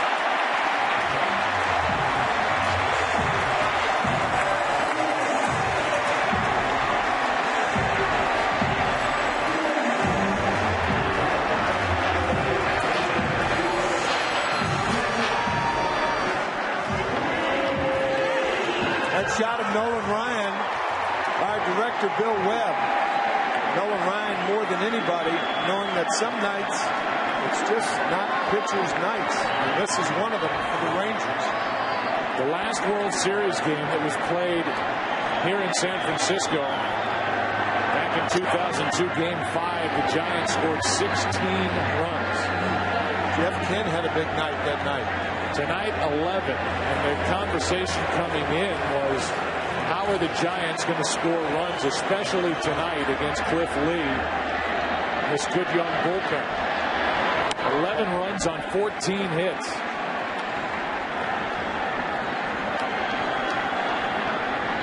The Giants, who won the National League Championship Series, scored a total of 19 runs to get by Philadelphia 4-2. They've got 11 here tonight. Here is a 2-0 pitch. Popped up. Big swing by Cody Ross. Andrews. And Sienna. 3 more for the Giants. They lead by 7 into the 9th. Elvis Andrews coming up. Second in the 9th. Catch the new comedy from Warner Brothers Pictures. Due date in theaters everywhere. November 5th. Let's go to the 9th.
Ishikawa stays in the game. He's at first. Aubrey Huff is finished for the night. He had a big night. 3 hits, a double, 2 singles, and RBI. Made an error, but also made a good defensive play as Julio Bourbon pinch hits to start this 9th inning for Kirkman. 1/3 of an inning, 1 hit. Mark Lowe, 2/3 of an inning, 3 runs, 3 hits. Julio Bourbon is hitless this postseason, 0 for 7. And what a play by Ishikawa, but he throws it away. And Bourbon will go down to second as that ball went into the dugout, out of play. I think if Ramirez had continued to go over the bag instead of stopping, then he may make the play. Because Ishikawa threw the ball to the bag. Let's see. Nope, that's wrong. Still out of reach. So a good stop, and then the throw errant by Ishikawa, and yet another error in this ball game. It's a base hit, error on Ishikawa, so a hit, E3. That's a total of 6 errors here in game 1. Fastball is high to Elvis Andrus. He was 1 for 3, a single run scored, a sac fly.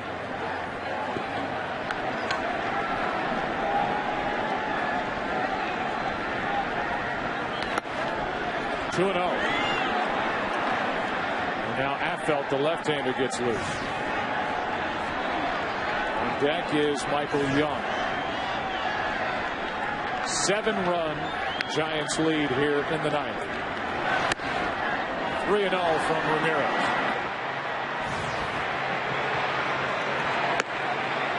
Down by 7 runs, it would not be bad strategy to have Andrews take 2 pitches, not only the 3-0, but the 3-1. Here's the 3-0, and it's a high strike. Elvis hit tonight. He has hit in all 12 postseason games for Ron Washington.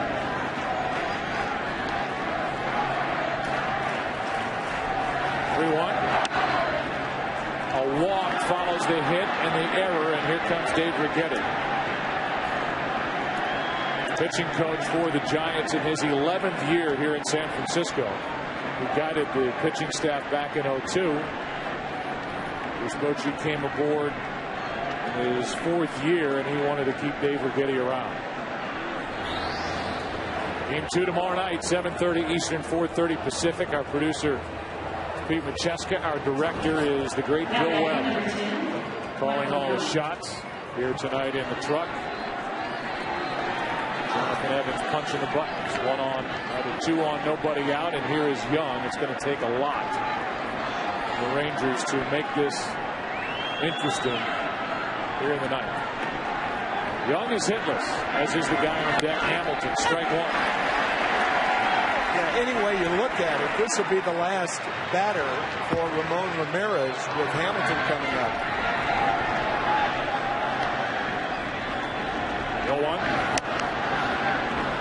Ball and a strike. Oh, baby. Bear down.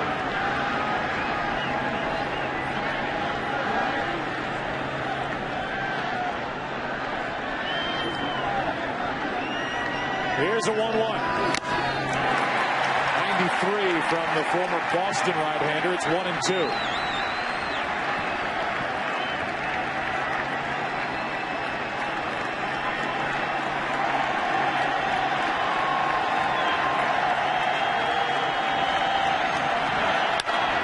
Into right.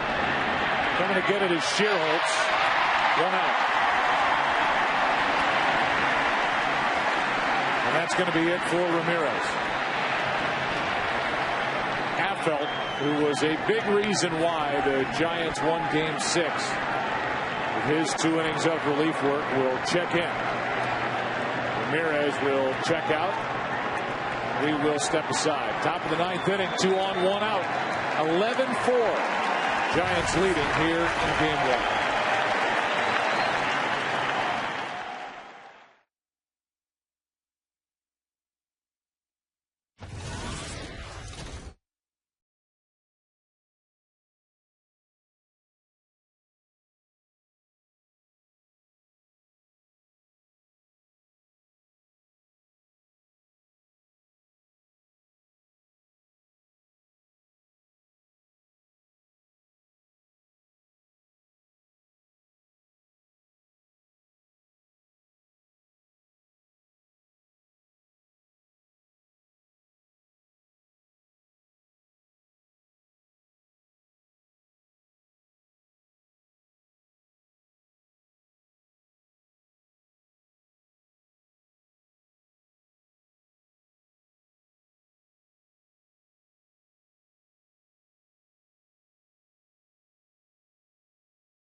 Comedy on television, The Good Guys, all new Friday at 9 Eastern, 8 Central here on Fox.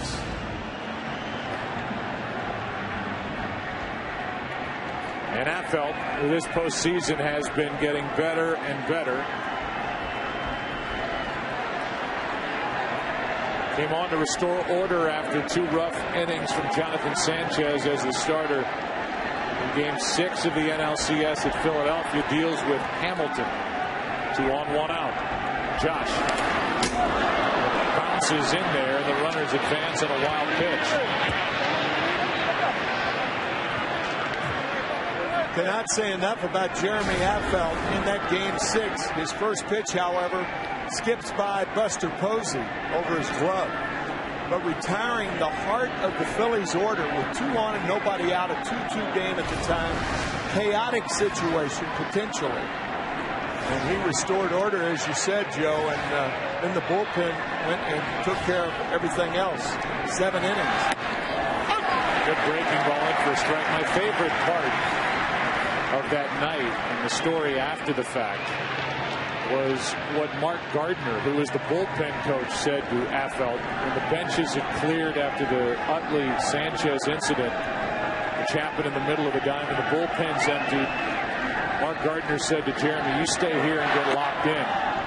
You're going to go into this ball game, and while everybody wants to run out," if you weren't watching, it was Utley being hit by a pitch, got the ball, flipped it back towards Sanchez. The two shouted at each other. The bench is clear. The bullpen's emptied.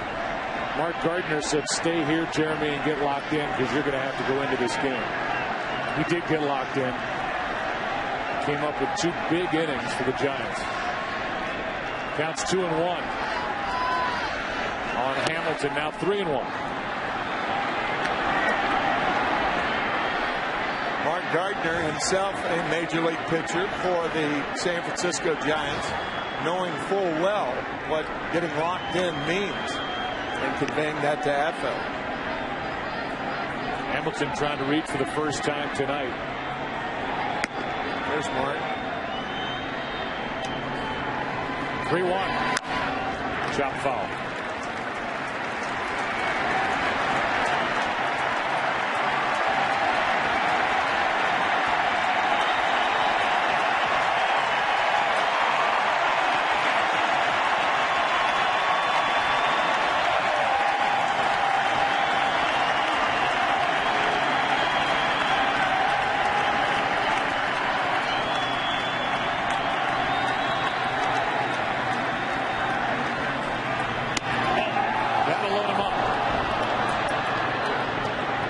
Josh Hamilton is on for the first time tonight, and Bruce Bochy has seen enough.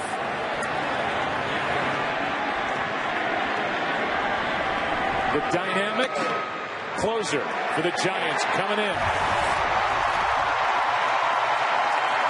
with the bases loaded.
saved 4 games in a single postseason series since 1969. Vladimir Guerrero is first up against him. 1 out, bases loaded. Ball 1 inside. Including the postseason, this is the 19th non-save situation that Brian Wilson has been in this year. 17 in the regular season, his second in the postseason. There's a strike. He ended the NLCS by getting Ryan Howard looking with 2 on and 2 out to send the Giants into the World Series. Guerrero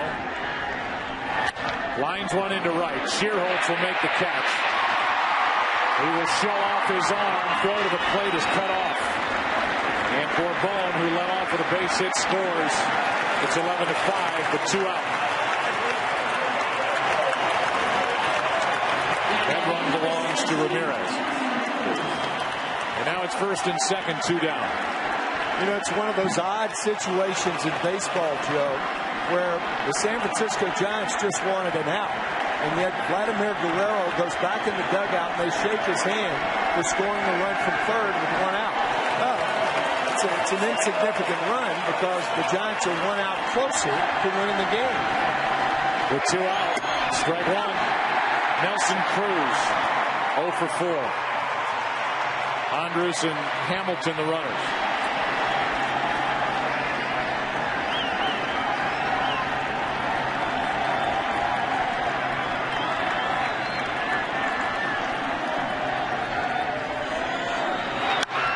Fly ball into right center field, well hit. Back at the track, this ball will drop. It checks up in front of the warning track, 2-run score. And just like that, Nelson Cruz has turned this into a 3-run inning and an 11-7 game.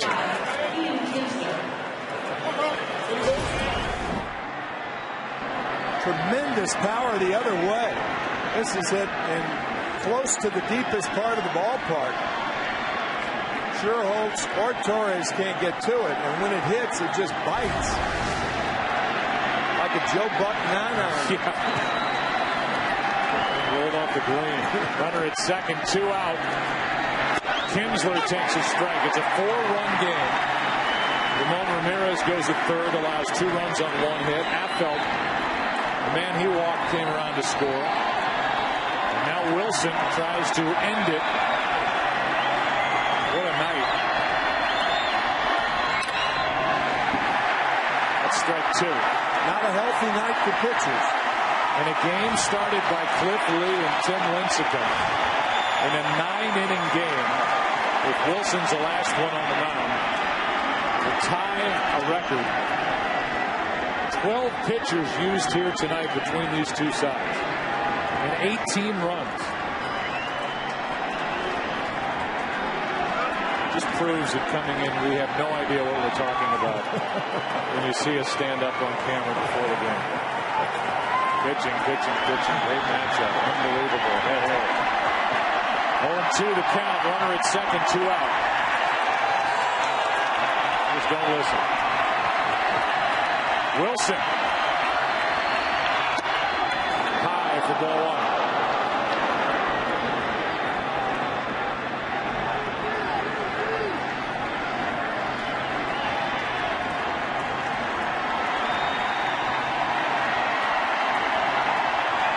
Kinsler on base each of his last 2 plate appearances.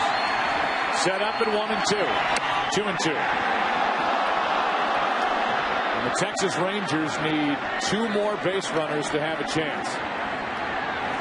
Then things could get very quiet here in San Francisco. Giants up by 4. 1 out away. Victory in game 1. 2-2 pitch. Full count.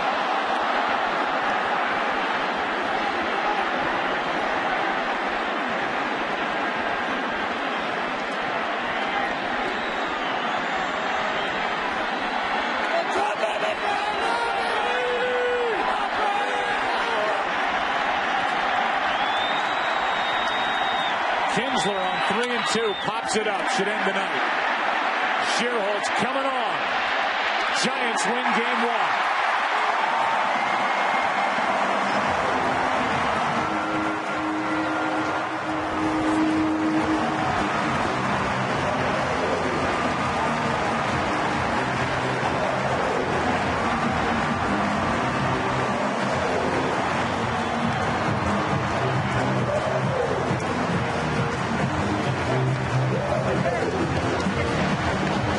Lincecum, Casilla, Romo, Lopez, Ramirez, Affelt, finally Brian Wilson. And the first career postseason loss for Cliff Lee. 11-7 is the final as San Francisco takes game 1.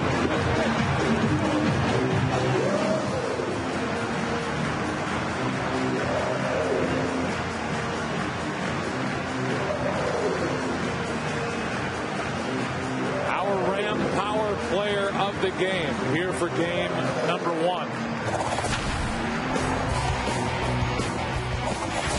Freddie Sanchez. 4 hits, 3 of them doubles.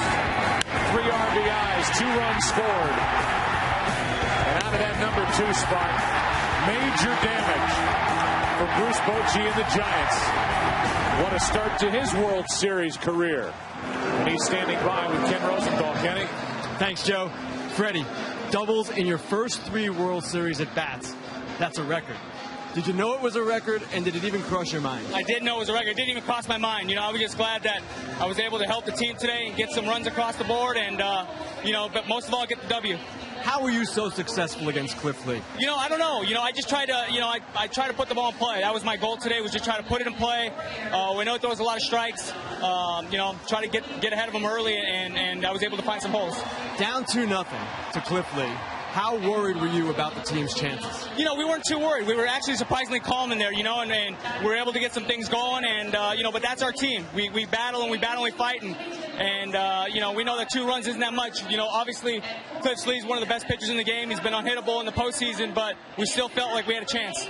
Freddie, not that you guys ever lack confidence, but how much confidence does this win give you? I think it gives us a lot of confidence. You know what I mean? We believe in ourselves, but I think it helps even more when we can put some runs on the board and take some pressure off of our pitchers. Freddie, thanks a lot. Thank you. Joe, back to you. Love you guys. Freddie Sanchez, one of the many stars tonight for the Giants in an 11-7 win in game 1. For Tim McCarver, Steve Horn, our editorial consultant, and Kenny Rosenthal. Guys in the studio coming up in their spot out in left center. They'll take you home. Giants win game 1, 11-7. Back after this.